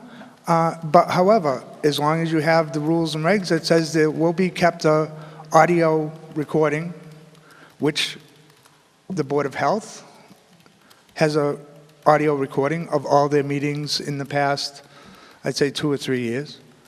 And I think it's just a great way to say that if somebody wants to go back, if I go into a meeting and I say I'm going to amend my comments at a meeting and the committee does not agree, well, that's not what you said, you get into a situation where it's, if the committee does not agree to the amendment, then the amendment doesn't pass. I just think it's a situation where if you're going to go through this now, add the addition of recording of either audio or video as a permanent record. Thank you. Thank you for your comments. Okay, we're going to go on to voting here at this point. So the motion on the table is vote to recommend council chair to be authorized to contact the labor attorney to seek clarification pertaining to recording and keeping of council minutes. It's a motion and a second on the table. So at this point, all those in favor? 5, 6. All those opposed? 6 to 3, motion passes. Moving on to agenda number 19, vote that the town council of the town of Southbridge hereby lays out Maggie Lane, including all related easements shown as Maggie Lane on a plan entitled Acceptance Plan for Maggie Lane dated 11/8/13, prepared by Burton Engineering, and further that the town manager is authorized to forthwith file an order of layout and layout plan with the town clerk. So moved. Second. Any questions or comments on this? Okay. Seeing none, all those in favor? It's unanimous. Motion passes. I'm assuming we have to sign this? Well, I will in a moment, if you just will, Councillor Steves. Thank you. I appreciate your help, I do. Agenda item number 20 is vote that the town council of the town of Southbridge hereby lays out Servant Way, including all related easements shown as Servant Way, on a plan entitled Acceptance Plan for Servant Way, dated 12/16/13, prepared by Burton Engineering, and further that the town manager is authorized to forthwith file an order of layout and layout plan with the town clerk. So moved. Second. Any questions or comments on this? Okay. I will comment on both these items. You'll notice the dates are long, and there was some, apparently some confusion way back in 15, and the final process had not been completed, and therefore we are taking this up. I did get phone calls from some Servant Way people wondering why this was being taken back up, and we are crossing the T's and dotting the I's and making sure that this is finalized this time around. So, and I will note that, yes, we do need to sign these before the end of the meeting. I need everyone's signature so that you don't have to return to the town hall. Okay. Seeing none. All those in favor? It's unanimous. 9. Motion passes. All right. Agenda item number 21, vote to allow the town of Southbridge to plow Whispering Lane and Hilltop Drive extension in the Tall Pine subdivision for the winter of 2017-2018 while the town works towards making these public ways. So moved. Second. Okay. Discussion on this? Councilor DePietro. Madam Chair, just a quick comment. This has been a long time coming. We all wanted to make this happen, but these citizens owe a debt of gratitude to both Heather and the town manager for putting legalities together to actually make this happen. And again, a long time coming. I'm very pleased. Thank you. I'll just comment that, we're in no way, shape, or form finished with this situation, and I think it's a culmination of the council's willingness to also try to get some type of resolution, although temporary at this moment, for especially on the Hilltop side of things. We already voted the Hunters Ridge. Excuse me, we voted Hunters Ridge at the end. If you hadn't watched the end of that meeting after the executive session, we did the same thing with Hunters Ridge last time in getting them plowed for this season. So as things move forward, hopefully this will become a permanent situation for all, but it certainly has been a trial and tribulation, and we're glad that the community, that these streets will be taken care of this winter. This is allowed by statute. It is not something that it's applicable to all private ways, but in the cases that we mentioned, it is allowed by statute, which is why we're able to do it for this winter. So thanks to all the council members. Do you want to add anything, or are you? No, Madam Chairman, you're absolutely right in terms of what you said. Again, just to clarify a little bit on the specifics, the only reason we're moving forward is because both of these roads intended on being a public way. That's the exception to the rule here. That's why we're moving forward on just these 2 streets. It's the hope that we can resolve at least this one this summer. The other one we'll see depending upon court proceedings, but at least this one would like to move through this summer and get completed and have that road be accepted. Okay. Councilor Steves. Yeah, a question through you to the town manager. Have you heard anything more from the planning board about whether or not, have they actually voted to accept, to take back the tripartite agreement for this one? Sorry, that's not on this agenda. Yeah, but it pertains. No, it doesn't pertain to this item, so That's not pertaining to, this is just Whispering Lanes and Hilltop. Yeah, for this one. That's I was what referring to this one. Because we, The tripartite is for, they have one too. oh, okay. Yeah. As far as I know, they do. They have some sort of, they have money at least in escrow. Right, okay. I don't know exactly how it's Yeah, this described is in this one, slightly but, different. Right, okay. but this is for this one. For this Yeah, I one. just didn't want us to be getting I off know. the agenda. Counselor I know. Steves is correct. There's a tri-party agreement on this project as well. The difference, this tri-party agreement, there's enough money to actually do the road is the Right, that's what I was expectation. asking. So no, the planning board has not yet taken this one up. Okay. They will be taking it up shortly. Okay. The next meeting, as a matter of fact. Okay. Good. Any other discussion on this? Yep, Counselor Nash. Thank you, Madam Chair. Through you, just a clarification. I don't know if I misheard or if you didn't state it this way, but the meeting on October 11th was not audio or video recorded, so when you refer to if people hadn't watched, Oh, that's right. that was not correct. Sorry about that, yeah, well, Thank it's you. in the meeting minutes, yes, I do apologize for that. That was a special town council meeting to take up an executive session, and unfortunately, we were unable to have cable at that meeting, so thanks for pointing that out. Right. Good point. So, yes, we did vote to allow the plowing at that time of the other subdivision. Okay, any other discussion? Good catch. Seeing none, all those in favor? Unanimous, motion passes. Okay, agenda item number 22. Oh, shoot. Took out the bylaw word.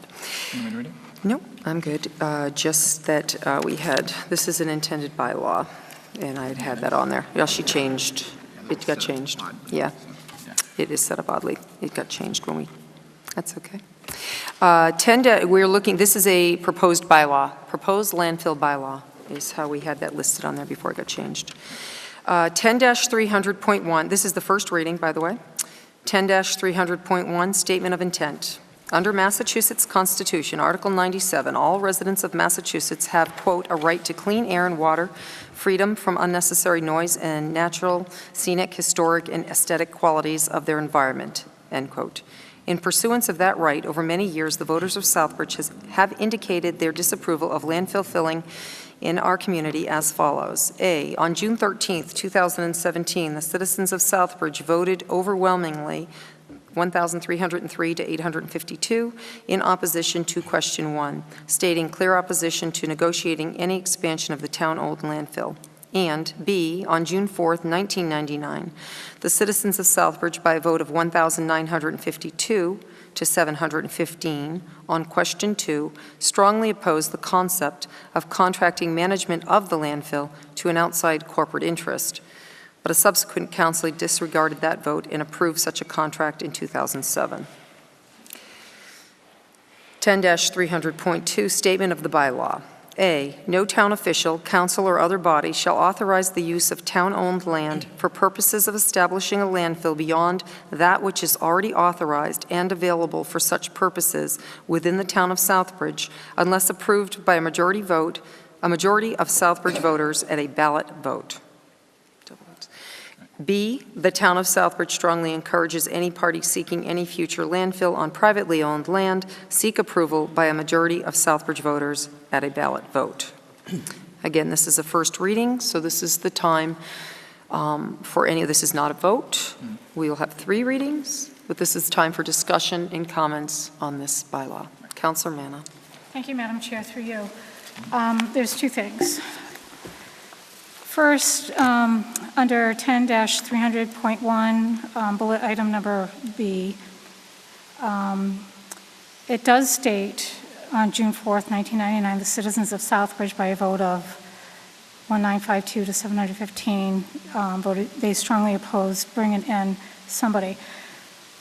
And then it says, council disregarded that vote and approved such a contract in 2007.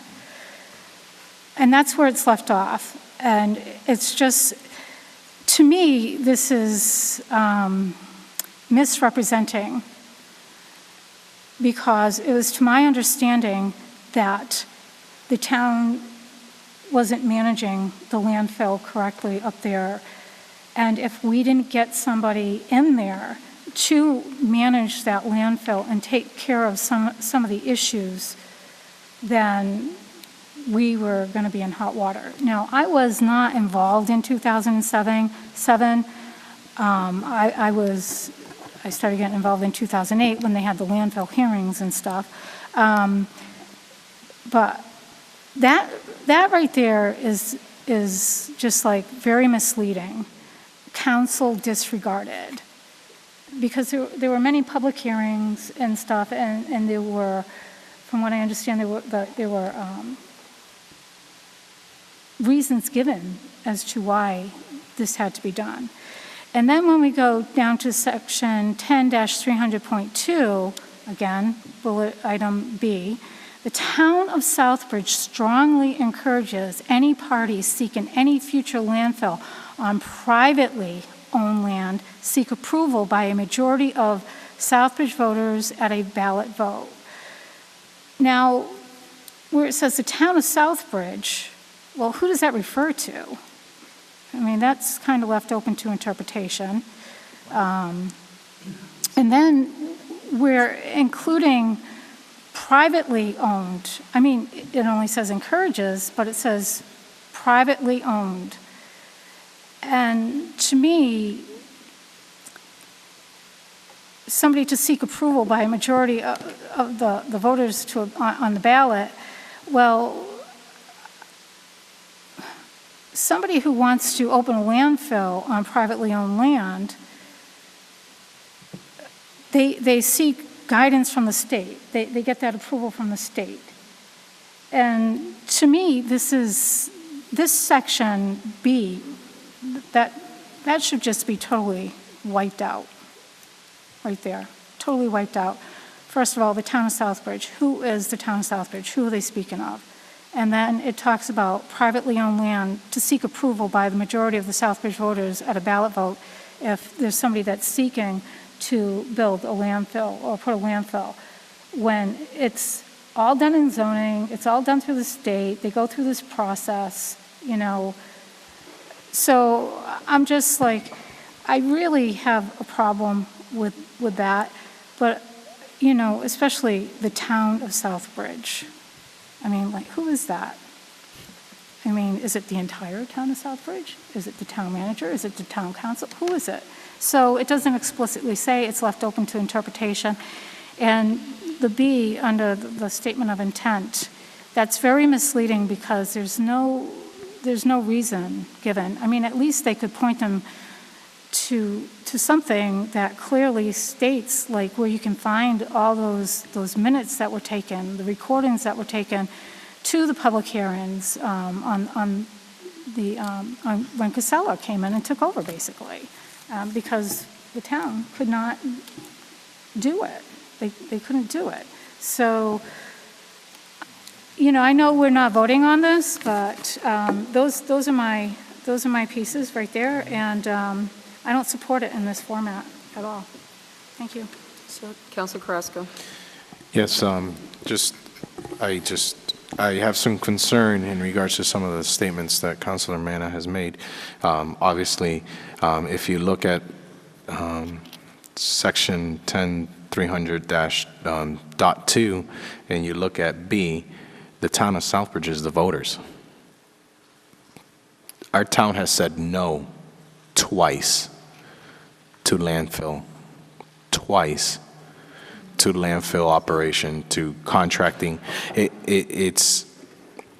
have spoken loud and clear. Why are we going to omit the town of Southbridge when they are the ones that spoke loudly? It was them. If it wasn't for them, we wouldn't be discussing this bylaw because it's their heart, it's their will. If it was opposite, this wouldn't be happening. We would be talking about expansion. We would be talking about monies coming in. But our town has said no twice. It was the town of Southbridge voters.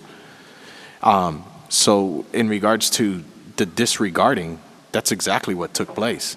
Regardless of the opinions and the matters and the proofs and the reports that we're still unclear about, that are still misleading, the updates that we didn't get for the first 6 to 7 years, of the landfill. So, yeah, they disregarded that vote, and they went on and approved the contract, and the contract came back, and the Southbridge town voters said no again. Again. So this bylaw, this statement of intent is well written. Privately, I know she mentioned why are we going to try to control something in regards to someone coming in future landfill on privately owned land. Well, they're coming in to the town of Southbridge, and the town of Southbridge has said no twice. I don't know how much loud and clear we as elected officials of the town of Southbridge, because whether 400 voted for us or 900 or 1,000, it's still the town of Southbridge. So I don't understand how we are going to delay, or I know it's the first reading, but kudos to those that worked hard on this, because there was a lot of discussion, and I know I was part of it, and this has bite. This has bite. This not this what we were talking about earlier in the year. We're just this is a bylaw. This is something that is going to be in the books, regardless of who comes up here and who doesn't and who leaves. So again, our town said no twice. Let's honor them. Councilor McKenzie? For you, Madam Chair. I do agree with Councilor Carrasco on a number of areas. The first part is that the council previously did disregard the wishes of the town, the voters. And if they hadn't disregarded it, we wouldn't be in this position right now. The second thing is, with respect to Council Manna, because I do respect her, I'm looking at here, the privately owned land in Section B, whether it's public land, private land, what was the reason why they did not want to have the landfill? And the reason is because of contaminants. The reason is because of air quality and land quality, water deterioration. There's a lot of reasons why they didn't want it, why the voters in Southbridge did not want this. So therefore, we're saying that it's okay for private land, but it's not okay for public land.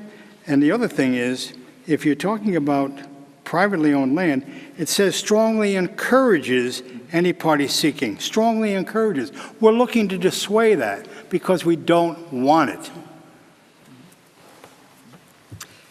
Thank you. Councilor Steves?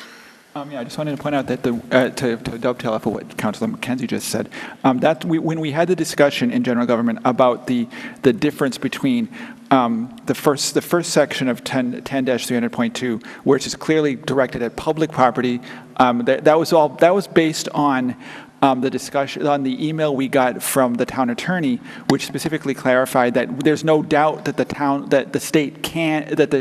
town can rule to prohibit basically anything we want on town-owned property.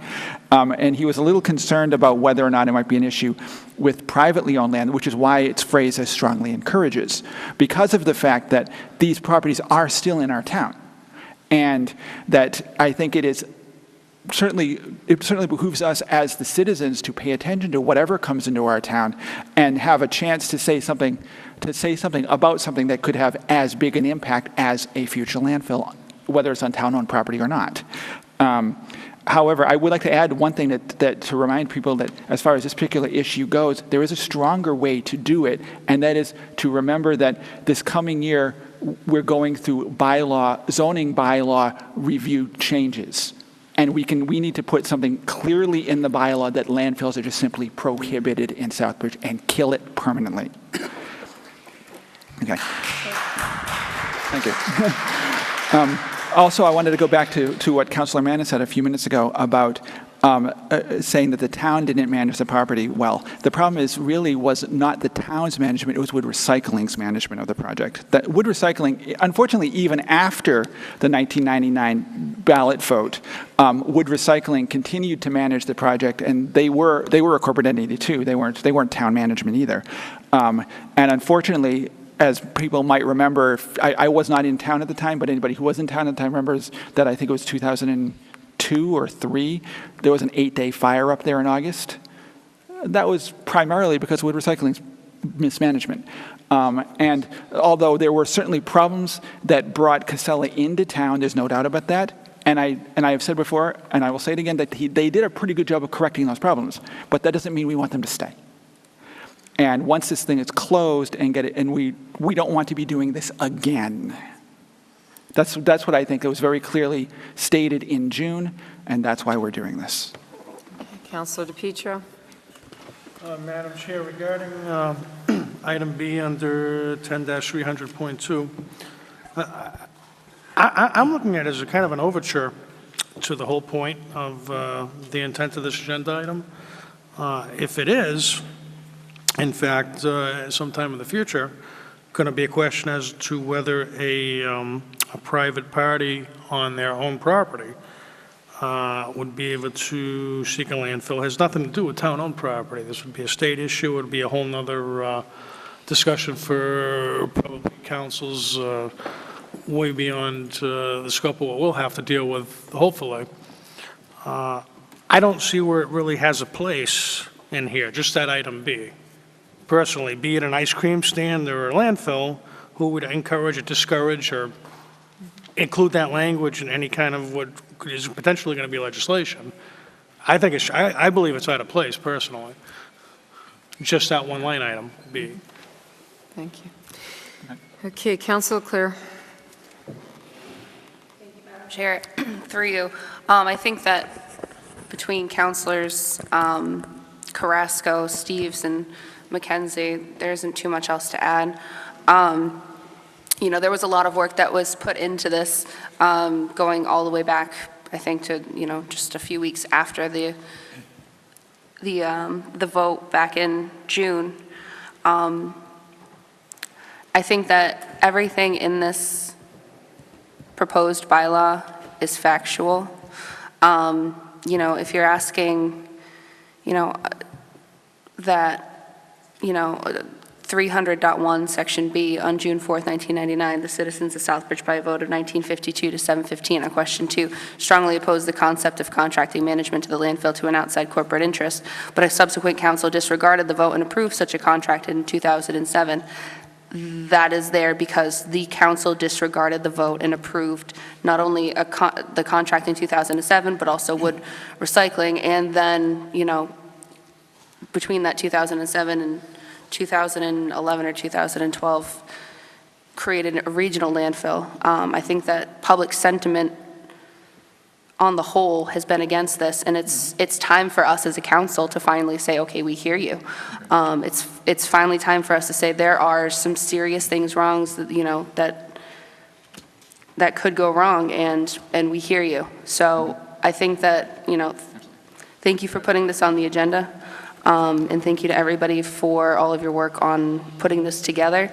I think that it's a long time coming, and I'm excited to see it on the first reading. Thanks. Councilor Nash. Thank you, Madam Chair. Through you, I just want to go back to one point of information in my mind. When someone asks what is meant by Town of Southbridge, it's the very first thing that is defined in the Home Rule Charter, Section 1. It's 1-1-1, and this is what I look back to anytime it's referenced in the bylaws, in the charter, or elsewhere. And I'm going to read it because I'm comfortable with this definition of the Town of Southbridge for the purposes of this bylaw. The inhabitants of the Town of Southbridge, within the corporate limits as established by law, shall continue to be a body politic and corporate with perpetual succession under the name Town of Southbridge, in quotes. I mean, to me, having the election back in June more than satisfied the description that I just read. So I'm quite comfortable with that, and I just want to make sure that everyone knows that is what is meant by the Town of Southbridge. I don't think it's open for interpretation any more than what we have within our own charter. Thank you. Okay, I'll go Councilman and then go back. Thank you, Madam Chair, through you. Thank you, Councilor Nash, but I respectfully disagree with you in this language, in this bullet item. The town of Southbridge, when reading it, the town of Southbridge strongly encourages any party seeking any future landfill on privately owned land seek approval by a majority of the Southbridge voters at all ballot vote. So you're telling me the voters in this bylaw are telling the voters to seek approval? Are we having an exchange? No, that's, Okay. yeah, I'm asking the question. I mean, well, maybe that's the question. Is that what Councilor Nass's suggestion? I don't know, but to me, it's not clear. And as for under 10-300.1 and B, I never said that anything in here was not factual. I said it was misleading when it says council disregarded that vote and approved such a contract in 2007 because it doesn't explain why they did it. And that's my issue. I respect the voters. I'm just concerned about the language. Set. All right, let's see, Chris Camana, and we'll go, I'm trying to think, it was, Can I answer Councilor Manna's question? sure, Since I let's wrote that input. section anyway? Okay. Okay. To answer Councilor Manna's question about section 300.2B, first of all, the town of Southbridge is, as Councilor Nash pointed out, everybody in the town. And in this case, the voters are not asking the voters we're not asking ourselves to seek a ballot vote. We're asking whoever is proposing the future landfill to seek a ballot vote. We have whoever it is to come forward and see if the rest of the town is okay with that. If by chance the rest of the town is, then that's fine. I don't think they would pass, but it theoretically could. But then, as I pointed out earlier, that's the whole point of doing these strongly encourages, because we recognize that when you start imposing regulations, at least by this format, on private land, it starts getting a little dicey. That's why I mentioned the zoning bylaws earlier. It would be nice to just get rid of it completely. Do you want to say something, Councilor Costa? Yes. Okay. I just want the citizens to understand that we need to respect their vote. And if we don't, you're going to continue to see item 26 of our agenda item, which is, I'll read it, it's public record. Vote to enter into executive session according to MGL Chapter 30A, Section 21A, 3, to discuss litigation relating to Toxins Action Center, Environment America, doing business as Environment Massachusetts. If we continue to disregard the vote of the people and we allow anybody else to come in, future council will be dealing with more lawsuits in regards to landfill matters. Absolutely. All right. So as I said, there's no votes on this. The only thing that we can do in the next, and I'll get to, is any amendments proposed, and then the amendments will be voted on as such. But tonight is the first reading. So, Mr. Buxton. Kevin Buxton, 28 Columbus Ave. It is a pretty phenomenal bylaw. It needs to be implemented because of the past situation of not having citizens' concerns followed through, either by non-binding or anything else. It's a step in the right direction. Even I still have concerns about the phrase of establishing a landfill beyond that which is already authorized. And I would ask the council that when we pass this bylaw, we do realize that this includes the present landfilling establishment. I was 36 years old in 1996 when I came to this podium. I'm now 57 years old. Over the years, I have seen countless numbers of dead horse is beaten. But this dead horse, you have to stop beating it. Not only stop beating it, stop trying to barbecue it and feed it to us. We're done. It's over. Thank you.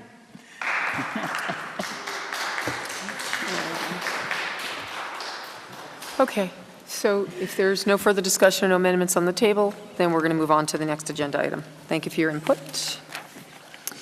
Agenda item number 23, vote to accept the Southbridge municipal website, which is www.ci.southbridge.ma.us, as the official method of notice and posting for all public meetings. So moved. Second. Okay, so as I pointed out in your packet, you had what came to us, and I also sent this via email to everyone in terms of the links that came with the updates.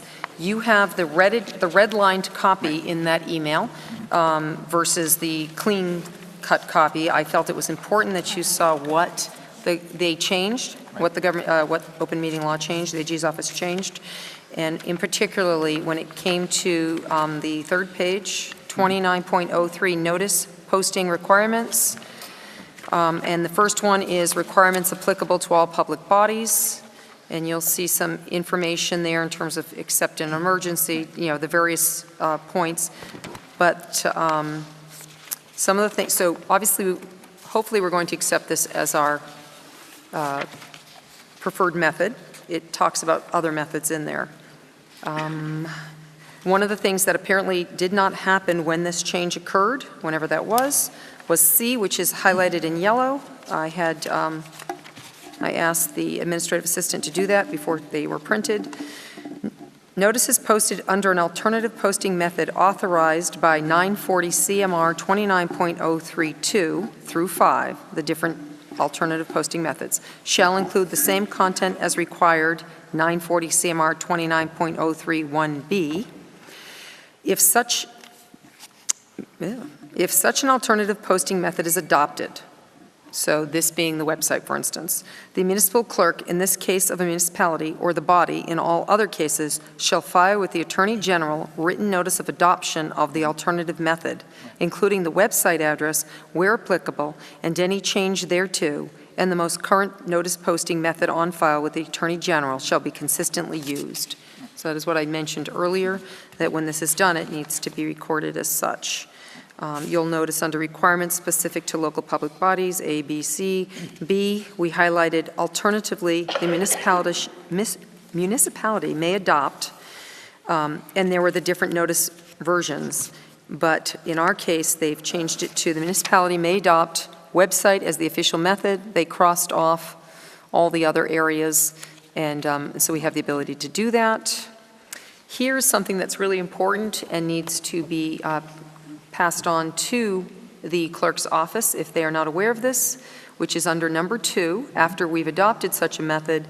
If adopted, a description of the website as the notice posting method, including directions on how to locate notices on the website, shall be posted in a manner conspicuously visible to the public at all hours on or adjacent to the main and handicapped accessible entrances to the municipal building in which the clerk's office is located. So it's not only that we vote this in, it's not only that we tell the AG, but we need to make sure that the clerk's office or someone in this town hall types up the notice with the website noted and how it is you would find it. So imagine a little bit of a go to the website, click on agendas or meeting notices, and you should get what you need there. We need to make sure all of compliance is done this time. Okay? And other than that, you'll notice there's lots of good information on what they crossed off an awful lot and seem to have streamlined many other topics, as was reported on by Councillor Steves and Councillor Nash after their last open meeting law update that they were able to go to a few weeks back. And I'm trying to think, I think that's, yeah. just the notice is most important. Okay, I'm going to go with Counselor Steves. You can go first, then Counselor McKenzie. Well, I just wanted to add to add to what you were just saying from the law. I just wanted to read the section specifically referring to websites. The way the state has done things, that they've added a whole bunch of text specifically relating to town websites, and it says, where a public body adopts a website as its method of noticing meetings, it must make every effort to ensure that the website is accessible to the public at all hours. If a website becomes inaccessible to members of the public within 48 hours of a meeting, not including Saturdays, Sundays, or holidays, the municipal clerk or other individual responsible for posting notices to the website must restore the website to accessibility within 6 hours of the time during regular business hours when such individual discovers that the website has become inaccessible. In the event that the website is not restored to accessibility within 6 business hours of the website's deficiency being discovered, the public body must repost notice of its meeting for another date and time in accordance with MGL Chapter 30A, Section 20B, which means we need to make a point of paying a special attention to what's up on the website, when it's up there, and making sure that if the website crashes, we keep an eye on the clock. Just hopefully that won't become a big issue, but you never know. We lose power, that might be an issue. So. And that was number 7, Counselor Steves. It's a full insert from the AG's office on that. And I think you may notice that we did have some issues in the last few weeks. Posting got done on the website, for instance, for executive session, and then or for the special meeting that was supposed to take place a couple of weeks ago. And while it showed on our end, it was apparent that it was not showing out there on for the rest of you. And then the meeting was canceled and reposted, and we held it last week. Hence that Wednesday, the 11th meeting. To get the business done. And if I may add to that also, so it's probably in here somewhere, but I know it's something that came up when Rick and I went to the forum, is that one key point is that the posting is based not when the town clerk receives it, it's when it actually goes up. Mm-hmm. There have been some issues with that. Yeah. So we need to get text on that too. Right. So. Within the 48 hours, excluding the holidays and the weekend situation. So. Well, I meant in the sense of sometimes you'll see agendas, for example, that are stamped. They've been received by such and such a date, but it's been, for some reason, it didn't get on the website. Mm-hmm. That stamping doesn't count as posting. Right. No, I agree. Yeah, I'm just playing that. So, Councilor McKenzie. Yes, Madam Chair, through you. I think this is a great idea. I like it. However, because at times the site may be down, and I believe that Vice Chair Steves did discuss that. I think that this is not going to be there's still going to be postings, paper, hard copy postings in the town hall as well, even though this is going to be the main. There won't be, or there will be? Okay. So do you want me to answer that for you? Please. Now? Okay. So yes, this does not preclude. You must always have available to the public in the clerk's office a posting of all the meetings. So there must be a hard copy available. If a citizen goes in and wants a hard copy, they can get a hard copy of that. But this is the notification that will possibly be adopted here this evening and is acceptable to. It's not our choice. It's not just a good idea. It's the law. So it's good to obey the law. It's the law. There are still other options. For instance, a binder with all the upcoming meetings, which can be replaced and changed, has to be posted in an area that's open 24 hours a day. For instance, we talked about this years ago. The fire station or the police station. Fire station would have been the more easily accessible because it would have been right across the street from here, and that way the town clerk could have gone and put the meetings in the binders as they needed to be changed. But even that is not very, hate to say the word convenient, but just not as easy access for our local our people here to be able to keep updated. So that's an acceptable method. Having a very large bulletin board outside of the town hall where you post every single flyer and you keep them changed is also acceptable. However, again, in our case, there's a lot of meetings. I'm not sure what size billboard that would need to be, protected from the weather. Madam Chair, there does seem to be a concern as to which is the official bulletin board in the town hall, outside the town manager's office or downstairs on the first floor, which is because I've seen postings that are a week old, that are out of date.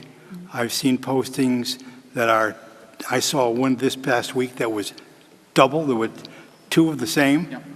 And so we need to have the designated bulletin board, that is the official bulletin board for people to be able to go check.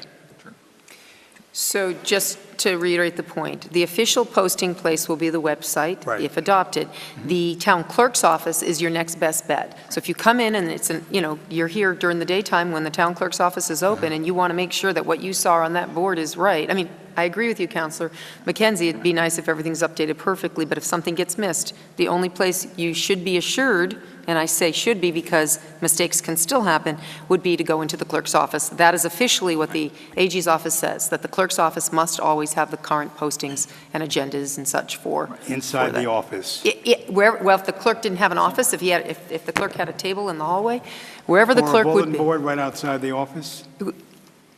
What I'm saying is the location of the town clerk is where they have to be. Right. We hope that they're right, that their bulletin board outside is correct, but if it's not, inside the office has to be correct. Okay. Do you understand? Okay? Yeah. I agree with you. I'm just saying it's not Yeah. mandated by law is the town clerk's office and whatever we choose to adopt, whether it's put the computer back in the window or a Fire Stick situation, or, I'm just I saying, agree. those are the options Thank that you. we're given. Okay? Are we, Counsel, you had your hand up before? I think you did, yes. So we're going to go there and then over. Okay, thank you, Madam Chair, through you. So I'm glad that we're finally addressing this,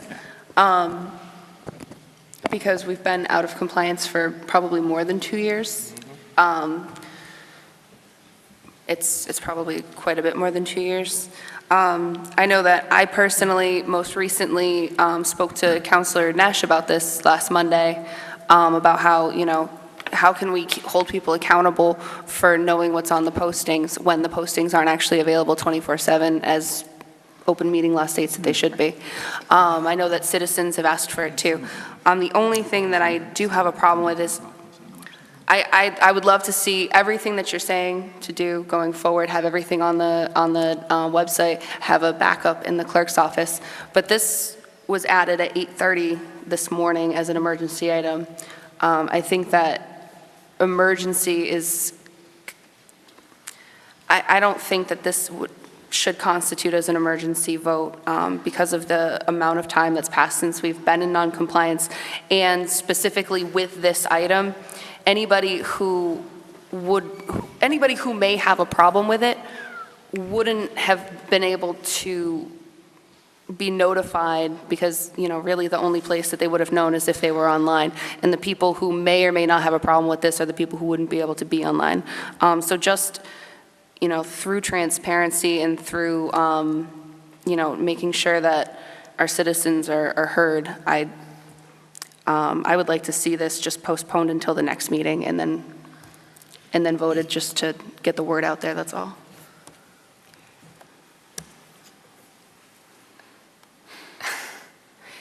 I'm a little speechless on replying to something that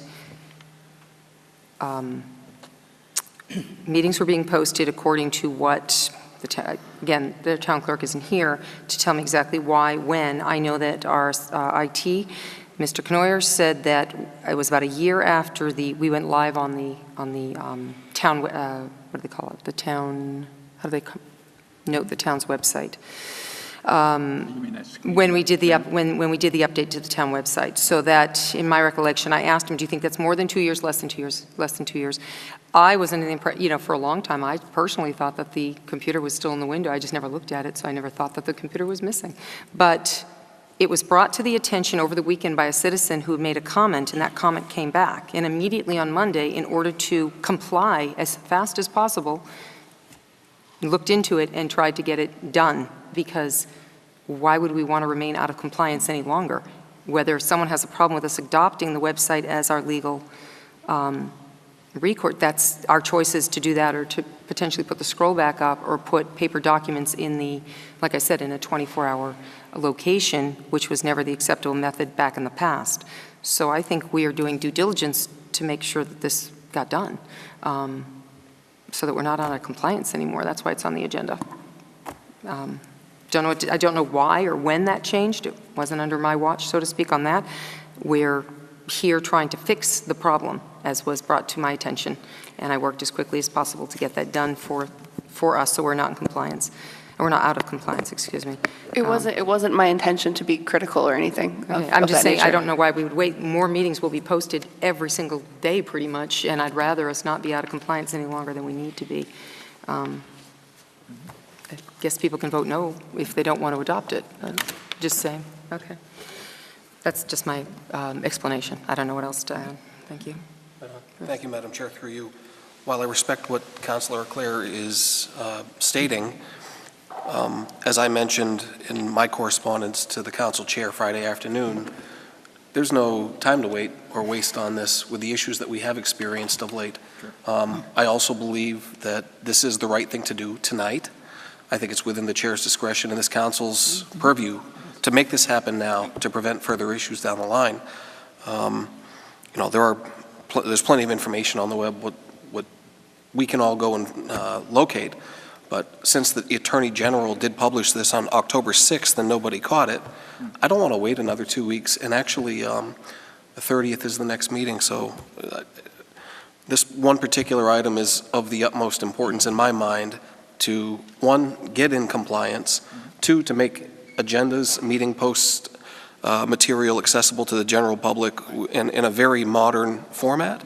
And I just disagree with Councilor Leclerc. I think this is of the utmost importance. We got to act on it tonight. It's on the agenda. Let's just get it done and move on to the next thing. We don't need to keep dragging things out.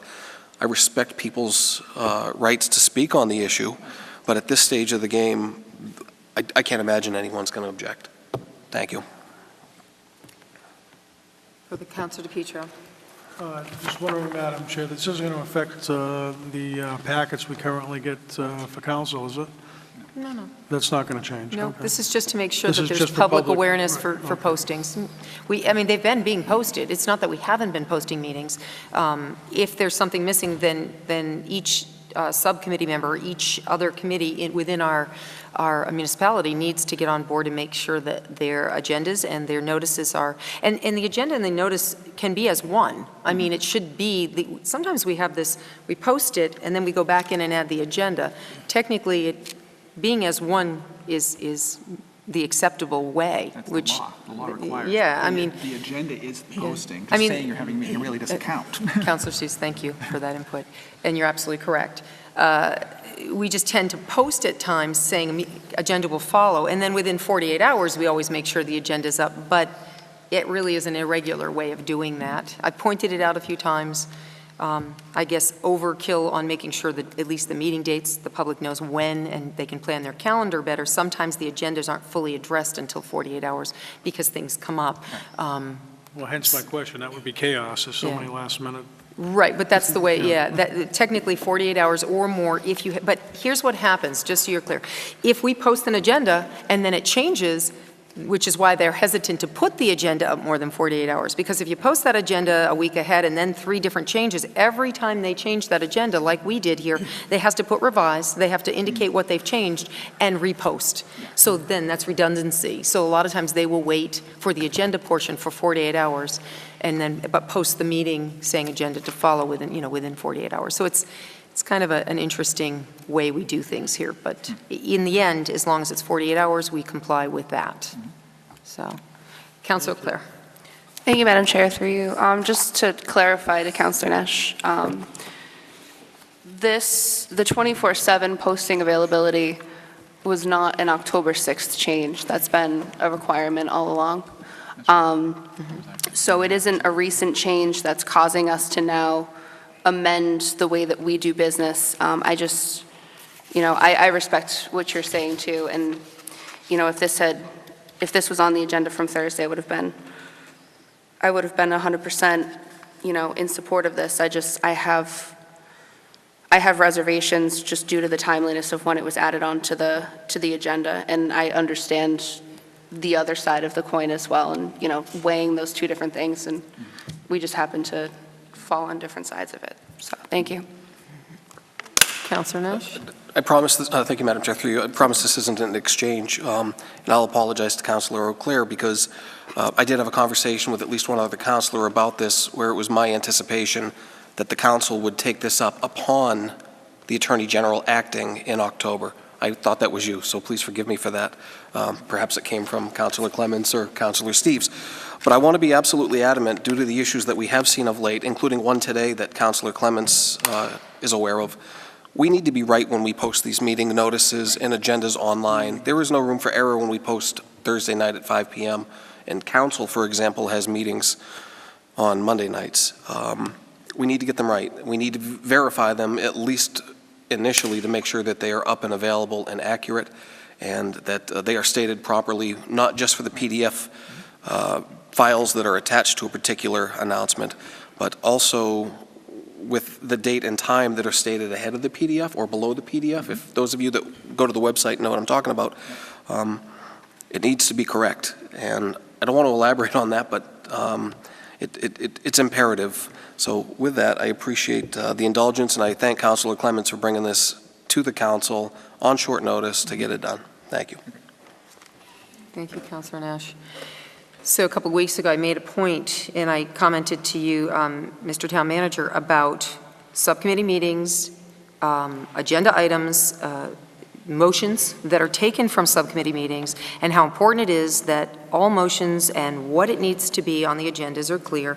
I commented about your department heads taking direction from you to making sure that if they want us to have laying out Maggie Way or Servant Way or something on this agenda, then they need to be clear as to what they're looking for council to do. Because while I look at an agenda with Councilor Steves many times, we are not always at every single meeting. We cannot know 100%, and minutes aren't always in to review. That comes by the direction that you as the manager get from a meeting, and it comes by direction of what each department head is looking for us to vote and approve of for their department. So it needs to be as accurate as possible when it comes for approval, because there are times that I personally or any other chair in the years that I've been in will not know whether or not that agenda item is the way it needs to be voted on. And I'm going to say it again. That is oversight, and it needs to be taken seriously so that we can do business for this community without continual postponements of things. So I'm going to leave that in your hands to give direction to the employees. That's about it. I thank you, Councilor Nash, for agreeing that this needs to be done. You keep in mind that the Attorney General generally, when you're out of compliance or when you make a mistake, something that you didn't notice that we needed to make we needed to take a vote in order to be using the website, and you find out, they look more favorably on you when you try to come in compliance as quickly as possible. Right. And that's basically what I was trying to do. For us to now know officially that we weren't doing it right, and then to wait longer, I think makes us just look worse than if we said, hey, we put an agenda item out there so that we could get this done and be compliant. So I think there's enough said on that one. Anybody else want to comment on the procedure or whether or not the website is the way we should go, or issues with the actual agenda item of such? Madam Chair? Yep. May I just throw one last item out, and it's really through the town manager to whoever creates any document for distribution. I would hope that we're very clear that the town website is the official method. It's the only official method, and links from other websites are irrelevant. And I'll just give you a case in point. There was an old agenda that was on a different website, and it linked back to the town's page, but that agenda was reposted, so the link on the external website, not town-related, was obsolete. Yeah. So it just, I think it saves the town, its employees, your office, and the council in particular from any concerns about whether or not the agendas are actually posted. Right. If you'd like, I'd be happy to send you a quick email with what I'm really trying to get at, but it's almost 10 o'clock at night past my bedtime. Mm-hmm. So I'm a little wordy. Okay. Thank you. Okay. Thank you.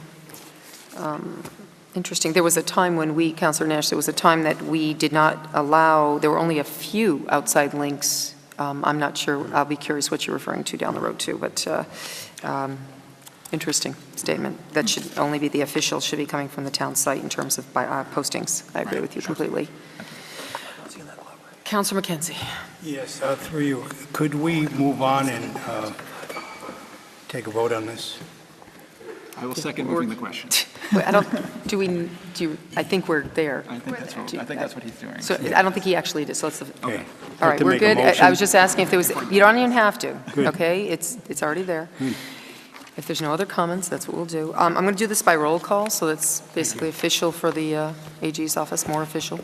Councilor Carrasco? Yes. Councilor Clements? Yes. Councilor DePietro? Yes. Councilor McKenzie? Yes. Councilor Manna? Yes. Councilor Morales? Yes. Councilor Nash? Yes. Councilor Steves? Yes. Councilor Eau Claire? No. 8 yes, 1 no. Thank you. Motion passes.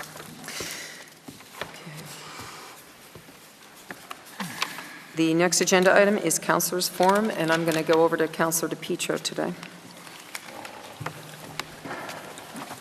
I'm sorry, Madam Chair, you addressed me? Councilor's Forum, is there anything you'd like to talk about this evening, sir? I have nothing to share this evening, Madam Chair. Thank you. Councilor McKenzie? I also have nothing to share. Councilor Manna? I have plenty to share. But first, I'd like to say thank you, Madam Chair. And I would like to also thank the town manager for bringing up the work that our police department is doing in their effort to keep our community a safe community. I also want to bring up the fact that, even though we have 36 positions, I feel, and I think there's others that also feel, that we're still understaffed on that police department. I mean, back in 1990, we had 39 police officers. Our town faces some very serious issues. We have overdoses, we have robberies, we have drug trafficking, we even have prostitution. So we have a multitude of problems in our city. That's what we are. We're a city.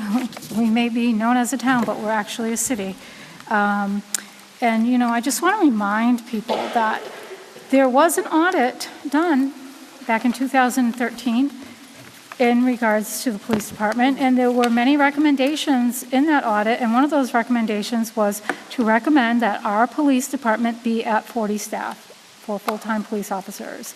So I don't know if you had a chance to look at that audit, but I really wish that you would, and I would encourage all the other counselors to reread that audit, or if you haven't read the audit, get a copy of it and read it. We spent $14,000 on that audit. And, basically, we're really not doing anything with it. So I know I said it earlier, we're in a financial crisis, but we cannot afford to, lose any police officers or anything. Our police department does a really good job, but, they could use some more, in our city. And that was one of the things I wanted to say, and, just to thank them and our fire department too. Thank all our safety for all that they do for us. I was going to bring up some other things, but you know what? It's not worth it. So, thank you. Councilor Nash? Thank you, Madam Chair. Through you, short list. I'll be quick tonight. First thing I want to bring up, if you'll indulge me, is early on in the meeting, I think it was during town manager's announcements, or maybe shortly thereafter, you had asked for a list of appointed members to the Substance Abuse Council, or you did, Councilor Steves. I'd like to just indicate that the town manager and I are actually working on that. There's a meeting on Wednesday that I'll be attending for the Substance Abuse Council, and it will be a topic of discussion at the EHS meeting on October 25th. So, Councilor Steves, if you would please indulge and allow me the opportunity to continue my work with the town manager, I'll be happy to provide that after the meeting or at the EHS meeting. I'll elaborate more and provide a preliminary agenda and the format of what I'm proposing. It's not quite prepared, so I'd rather not expound on that any further right now. Second, I'd like to thank the members of the Board of Health. Boy, they have a tough job sometimes, and this past week there was a series of public hearings, and sometimes these jobs are thankless, but it's good work that needs to be done for the community. It's not easy when you have people who are unhappy with your decisions, but they still show up and do their work best that they can. I'll point out that a few people have asked, so those solid waste regulations that have been drafted are available on the town website under the Health Department page on the right-hand side under News and Announcements. I hope that the Board of Health and Inspections Department Director Pelletier don't mind I shared that here. I also want to give a little bit of credit to someone that Councilor Auclair did the same for at one of our recent committee meetings, and that's Steve Rohnfeldt of the Recreation Department. That man is amazing sometimes, and this past weekend I took an hour out of my day, and I was very happy to do so. I went down to Jokapillo Park where there was an event for kids for something called the BMX Jam.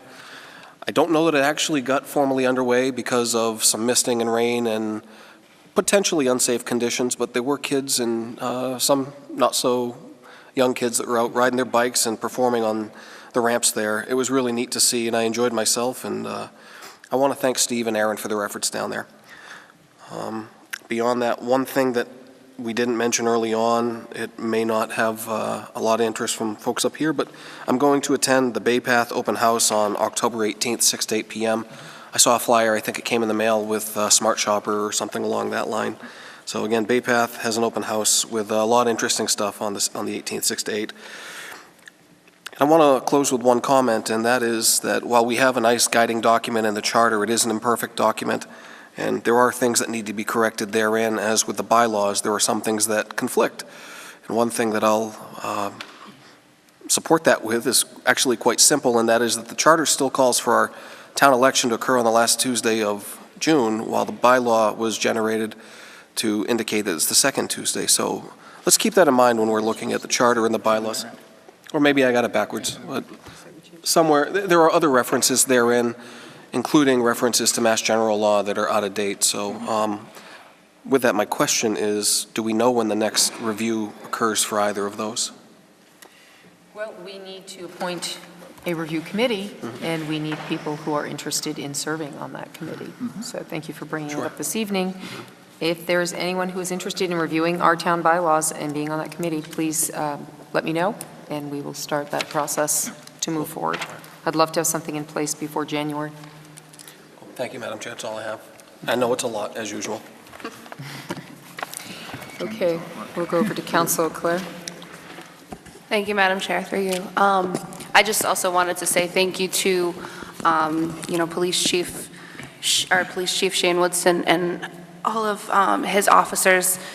I think that, something that's very positive as far as that goes is not long ago he was asking for more dispatch to, allow his higher ranking officers and officers actually do police officer work.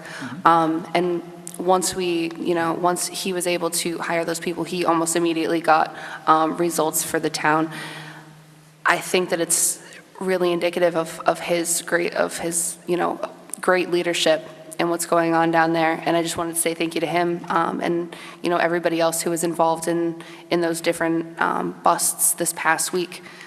Glad to see that crap off the streets, and excuse my language, and hope to see more of it to make our town a safer and better place. Thank you.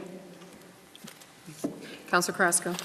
Yes, I just got a few things. I just want to, I know Councilor Manna mentioned the police audit and that we haven't done much, but I think this council, previous councils, have done a lot with that police audit. We've hired additional police officers. We're not fully staffed, but we have hired additional police officers. That the time of the audit that came out, we had a police officer working dispatch. We took out that dispatch. We took out that officer, and we have a dispatch operation. They continue to get brand new cruisers. We gave them in that audit. It also said give them training, education. We've provided that. So, I don't want to discredit the work of this council or any other councils, because we have worked to satisfy some of those findings in the police audit in regards to the things that we have accomplished. They are doing great work to be understaffed. I would agree with Councilor Manna. This is a city. And we have city problems. And for so many years, things were swept under the rug. No, we're a little town. No, we have city problems. We have issues of all types. So our police department is doing a fantastic job, incredible job, being understaffed, being tired, being overworked.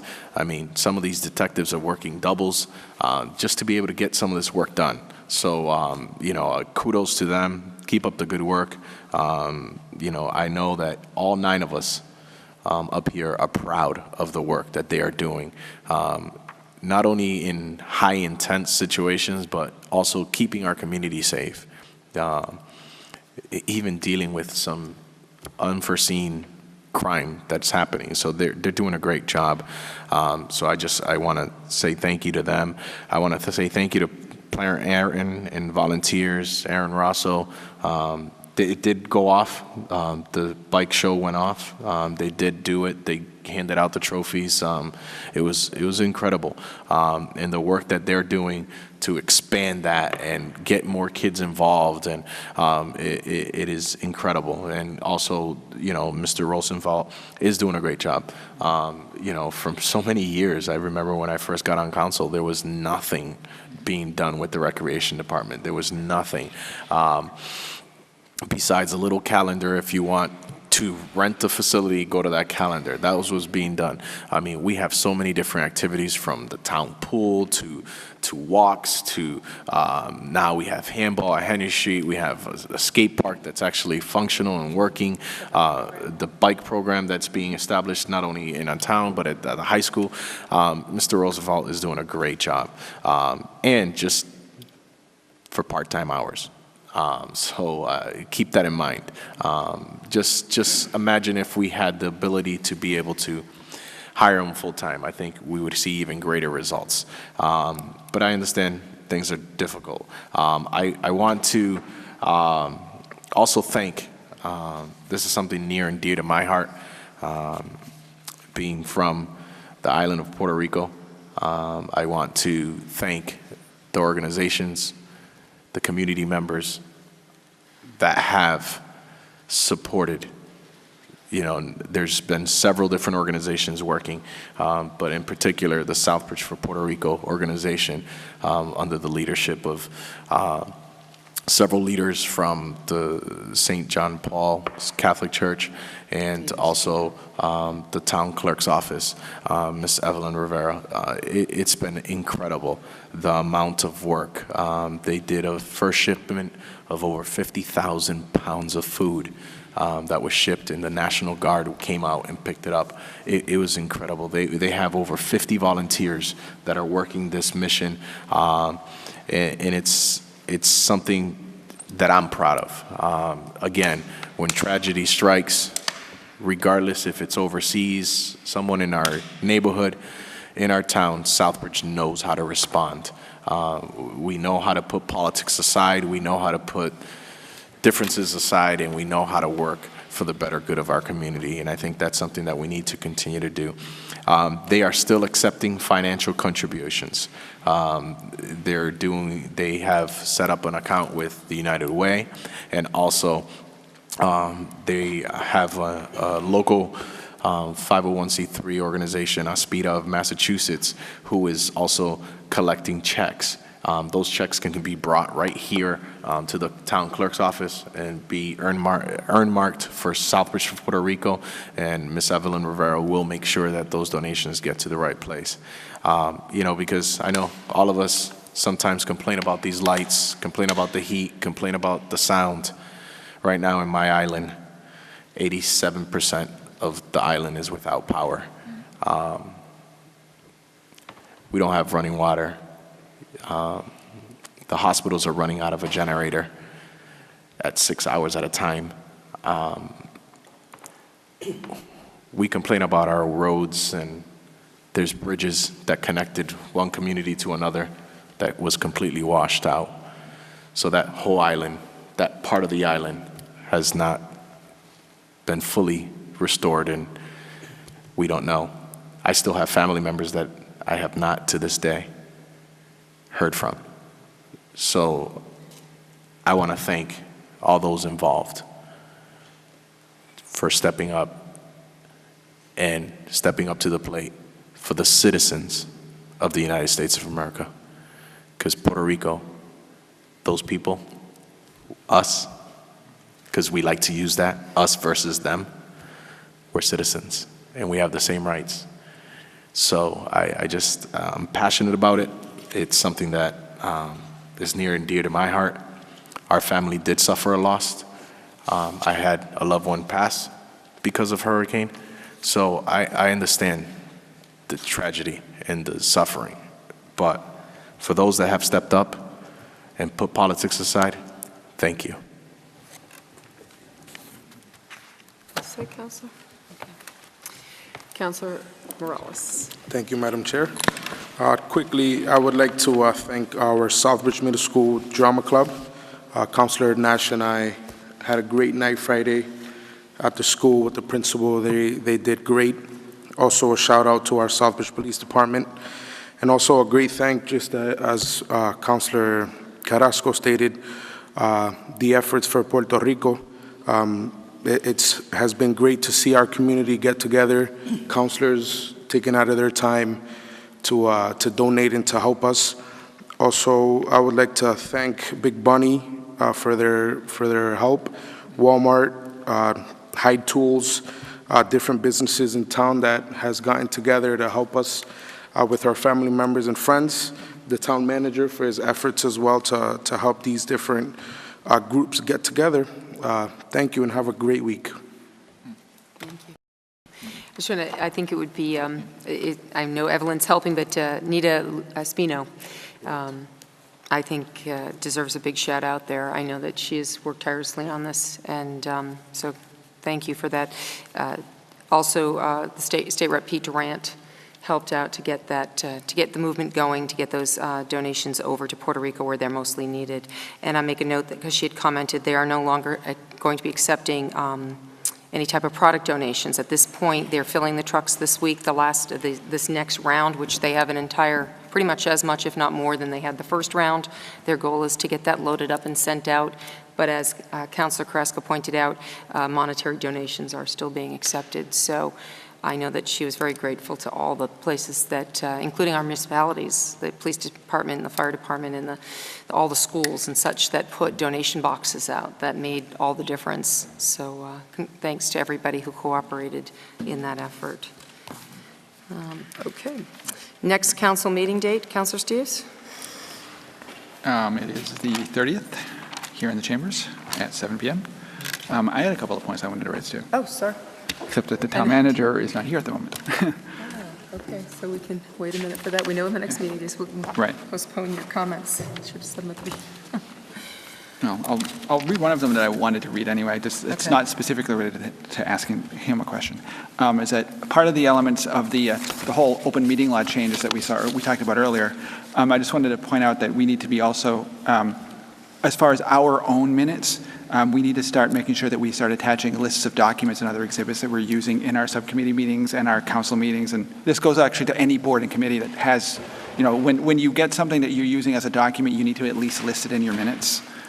I know we've not been consistent about doing that, and I gotta admit, I put a note in my own minutes that I was reading from earlier today that I had forgotten to put in it. So we're gonna get in our skull, so remember to do that. That's a good point. I used to always include my chicken scratch notes along with my final copy, so if there was ever a question as to what those were. Right. And I had a couple of questions, Ron? I had a couple of quick questions for you. I was curious about, I noticed looking through your report here, you mentioned the Airport Commission meeting with the Airport Commission for terms of a potential contract for space available up there. Can you give us any more details on that, and do you have any idea when we're going to see that?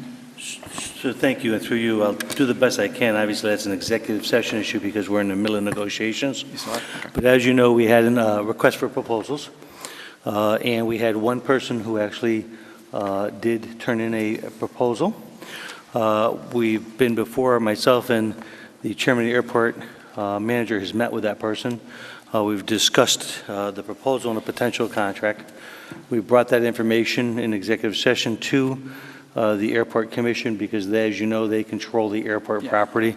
We've discussed that, and we've brought our comments back to the person who made the proposal, and he was supposed to give us his decision today. Okay. It has not come in today as of yet, so I'm hoping tomorrow we'll hear from him. Once we do that, we'll have to go back to the Air Commission for a final decision to the contract, and then eventually to Town Council for a formal contract as well, a contract approval. Okay, so do you think that that would be something I would want to put in next general government? I may know that as soon as tomorrow, but again, it's got to go to the Airport Commission first. Okay. So we have to find out when the Airport Commission will meet again, assuming that we have an acceptable proposal, and then I can give you a better timeline for the general government meeting. Also, actually, most of the things that I had questions about actually refer to contracts in one way or another. Like you mentioned here about, there's a mention in here about meeting with you and members of the Fire Station Building Committee to discuss the RFP for this feasibility study. Can you update us on that, where that Sure, stands? that's exactly one of the things that I had mentioned in my report today. We met, we started doing a draft RFP, request for proposals, and myself, the chief was working on it along with Matthew from the assistant DPW director, has been working with us on that. Obviously, first the committee met, we got some proposals. A draft is being made by Matt currently. In that process, Matt found out that under sections of statute as it relates to public facilities construction, that it required this formal committee I was talking about in my proposal. So we have to do that next. We have to find out, because it requires specific types of people on that commission. Then they'll set up the procedures, and then we'll, once we have that procedures for that, we'll go back to completing the, it's actually called a request for qualifications for a design architect or a designer. Okay. And there's also a reference in here to began rewriting the amendment number 7 to the sewer contract. Can you tell us anything about that? It's in the DPW section. I'm sorry, repeat that again? It says that Heather began writing the amendment number 7 to the sewer contract, and I have no idea even what that means. The amendment for the sewer contract. Amendment number 7 to the sewer contract. The water line? I don't know. And is that my report? Just so I can see what we're talking about. Right there. It's the bi-weekly report. Yeah. It's not It doesn't say yours. anything in detail, that's why I'm asking. I have no idea what it is. And also, I was wondering, does that have anything to do, that makes me think also the question of, do we have any update on as far as when the sewer, I think it was several months ago, we had talked about the idea that the sewer contract, sewer management contract is up for renewal sometime in the near future anyway. So I can answer that. This, I'm not sure, it's something Heather wrote, so I'll have to ask Heather exactly what she's talking about here. But on your following question, I've discussed a lot with Heather about getting ready to find a company that will work with us to actually renew that contract. As you know, I think there's like 2 years left on that, 2 to 3 years is left, and it was 1-year extensions. So Heather was working on putting together, I know she already put together a list of companies to do that kind of work, that would basically assist us in developing that whole new contract. As I'm sure you're aware, it's an extremely complicated process. So I know that she's asked a couple of companies already to give us some requests, so she's put it out there already. I have not yet seen any of those requests, so I'm not sure if they're in as of yet. This, I'm not sure what amendment she's talking about, so I'll have to check tomorrow what Heather's talking about in that. I don't know what sewer contract she's referring to, if she's referring to a specific project that they're doing on at the sewer company or exactly what it is. Amendment number 7 seems to imply that it's some existing project she's working on. I'm just not sure which one it is. That would have to come to us at some Yeah, I don't know what exactly she's working on. She's got a host of different capital projects, as you're aware, that she's working on, so I assume it's one of those. I just don't know off the top of my head which one it is. Okay, and just clarification, there's a reference in here under economic development about the manufacturing expansion MassWorks grant application. Is that the same? That's not the Riverfront project, is it? That's something else. What is that? Do you know? Read it again. It says manufacturing expansion MassWorks grant application. Still waiting to hear if the town is awarded this grant. Applied in August for $419,000 and change. Expect to hear any day now. I know nothing about it. It's the first I've ever heard of it. So. Yeah, I'm not sure which one that is either, unless the only thing I could think of, it has to do with the bio plant she's working on, the bio facility at the sewer treatment plant, but I'm not sure. You're reading off of, I think, is that Heather's notes you're reading off of? This one's under Rosemary's. Rosemary's notes? I'd have to ask Rosemary to see specifically exactly which project she's talking about. Okay, yeah, because it's the first time I've heard of that one. And I think, and also, one of the things that I've been thinking about for a little while is that we need to start getting the idea of, we need to start thinking about doing some zoning for medical marijuana, because you cannot prohibit that. And the vote back in June was specifically to recreational, but we do need to think about the fact that there may be somebody who comes down, I haven't heard of one yet, but we have to have something zoned for them, because you cannot prohibit that. So the last I remember in my discussions with Andy Pelletier, and I know he was working with the Planning Commission to first do a temporary moratorium until such time as they could develop those regs. I don't know if the Planning Commission did that as of yet, but I know that was the discussion, and that's, as you know, the first step in the process, because they don't have anything on the books. Usually the delays are around 6 months, and time is usually delays, but I don't know if they've started that process or not. I can check with Andy and get back to you and find out where they are in that process. But you're correct. We will have to go forward with the medical marijuana. The recreation, as you know, we've taken care of in a different direction, but that is something we should still deal with. Andy has also spent a lot of time. I know that both Andy and actually I think Rosemary too was involved. A lot of different people have sort of taken on this marijuana issue in a lot of different directions, but the one in terms of what you're discussing is probably going to end up being with Ken and the Planning Commission in the end for a detailed, as you say, first the moratorium and then eventually the actual describing the map. As a matter of fact, that may end up going into the, as you're probably aware, coming up is going to be the kickoff for the new planning map, the whole new process. So that probably will end up getting worked into that process as well. Do we have another date for that? Is that Yeah, still there's the a date on my 25th? calendar, so that's coming up. I can send out, I'll email you guys all what that date is, that there's a kickoff. I want to say it's, I'm pretty sure it's next Wednesday. Because I'm not not sure the time. I know that's on P&D's agenda. Yeah, I think it's next approve the Wednesday is committee, when and the that has to come kickoff. to It's us, mid-afternoon too, so- next Wednesday, but I don't know the exact time. What appointments do we- we'll talk about that. All set? Okay, that's it, thank you. I do have a comment, though, because I'm a little confused about the establishing the committee before the fire department goes forward with what was approved to do a feasibility, or whatever we're calling a study. Because if you read the municipal building code, which is what is stated here, municipal building committee, the establishment of thereof, 32042, authorities and responsibilities. Whenever any construction or reconstruction of a building or other facility is authorized, the Facilities Planning and Construction Committee are responsible. There's a few other details. My point being, we haven't authorized that building to be constructed. All we are doing is a study to know where a good location might be and whether or not the building in and of itself, for the upteenth time, is not good. So I'm not sure the holdup then to picking, because we're not picking a firm to do the building, all we're doing is picking a firm to give us a feasibility as to whether we want to authorize the construction of a building.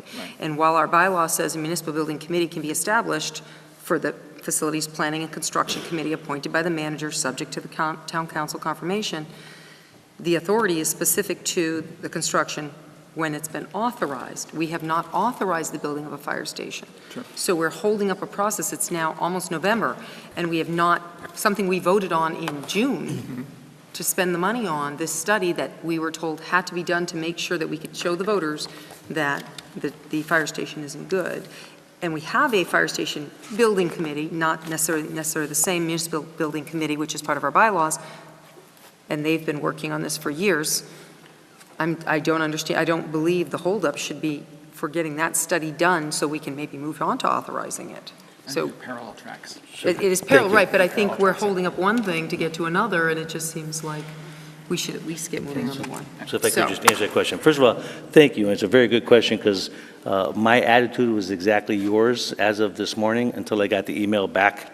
I had actually asked the AG because I was along your line of thinking, and I asked the AG's office that in an email today, and I got a response later this afternoon that even a feasibility study has to have a design selection committee, this process, and I was like you, rather shocked by that. That it's, yeah.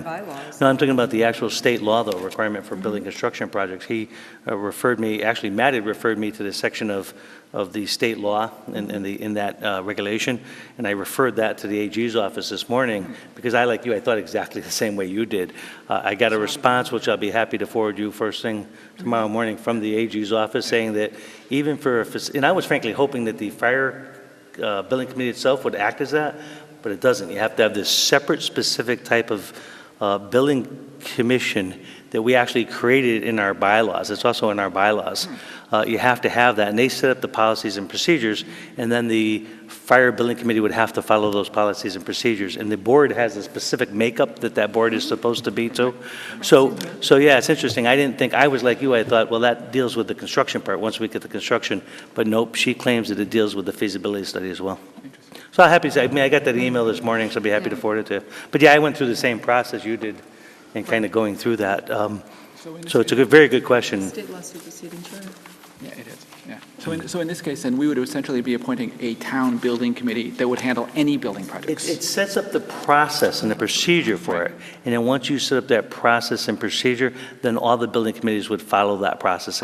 So it's more of a general procedure, and then each building committee, if you had various projects, would have to follow that procedure. Right. Okay, that makes sense. Yeah. Okay. That was interesting to learn this morning.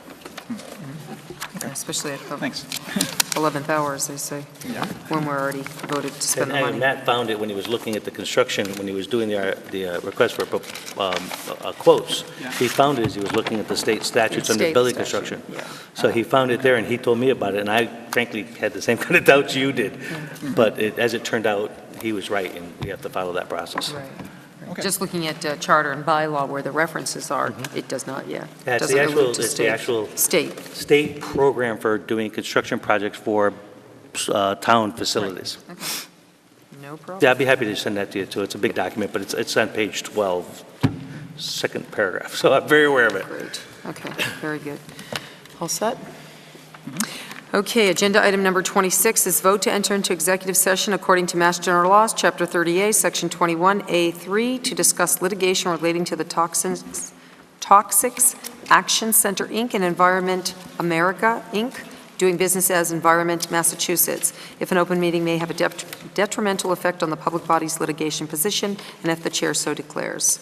So I do declare that this potential topic could have a effect on our litigation position. So moved. And we will, that's a good question. We will adjourn are we expecting any? No vote. Okay. So we will not reconvene out here. We will adjourn from executive session. This is the actual law. Okay, hang on. All Don't we right. need a roll call vote? Yep, we'll need we got a first and a second? I did it Okay. first. We have Well, there this. was a question. Yes? Counselor Steve? Yes. Okay. Counselor O'Clair? Yes. Counselor Carrasco? Yes. 9 yes. Thank you. And I would like to remind council that we have to sign, that paperwork.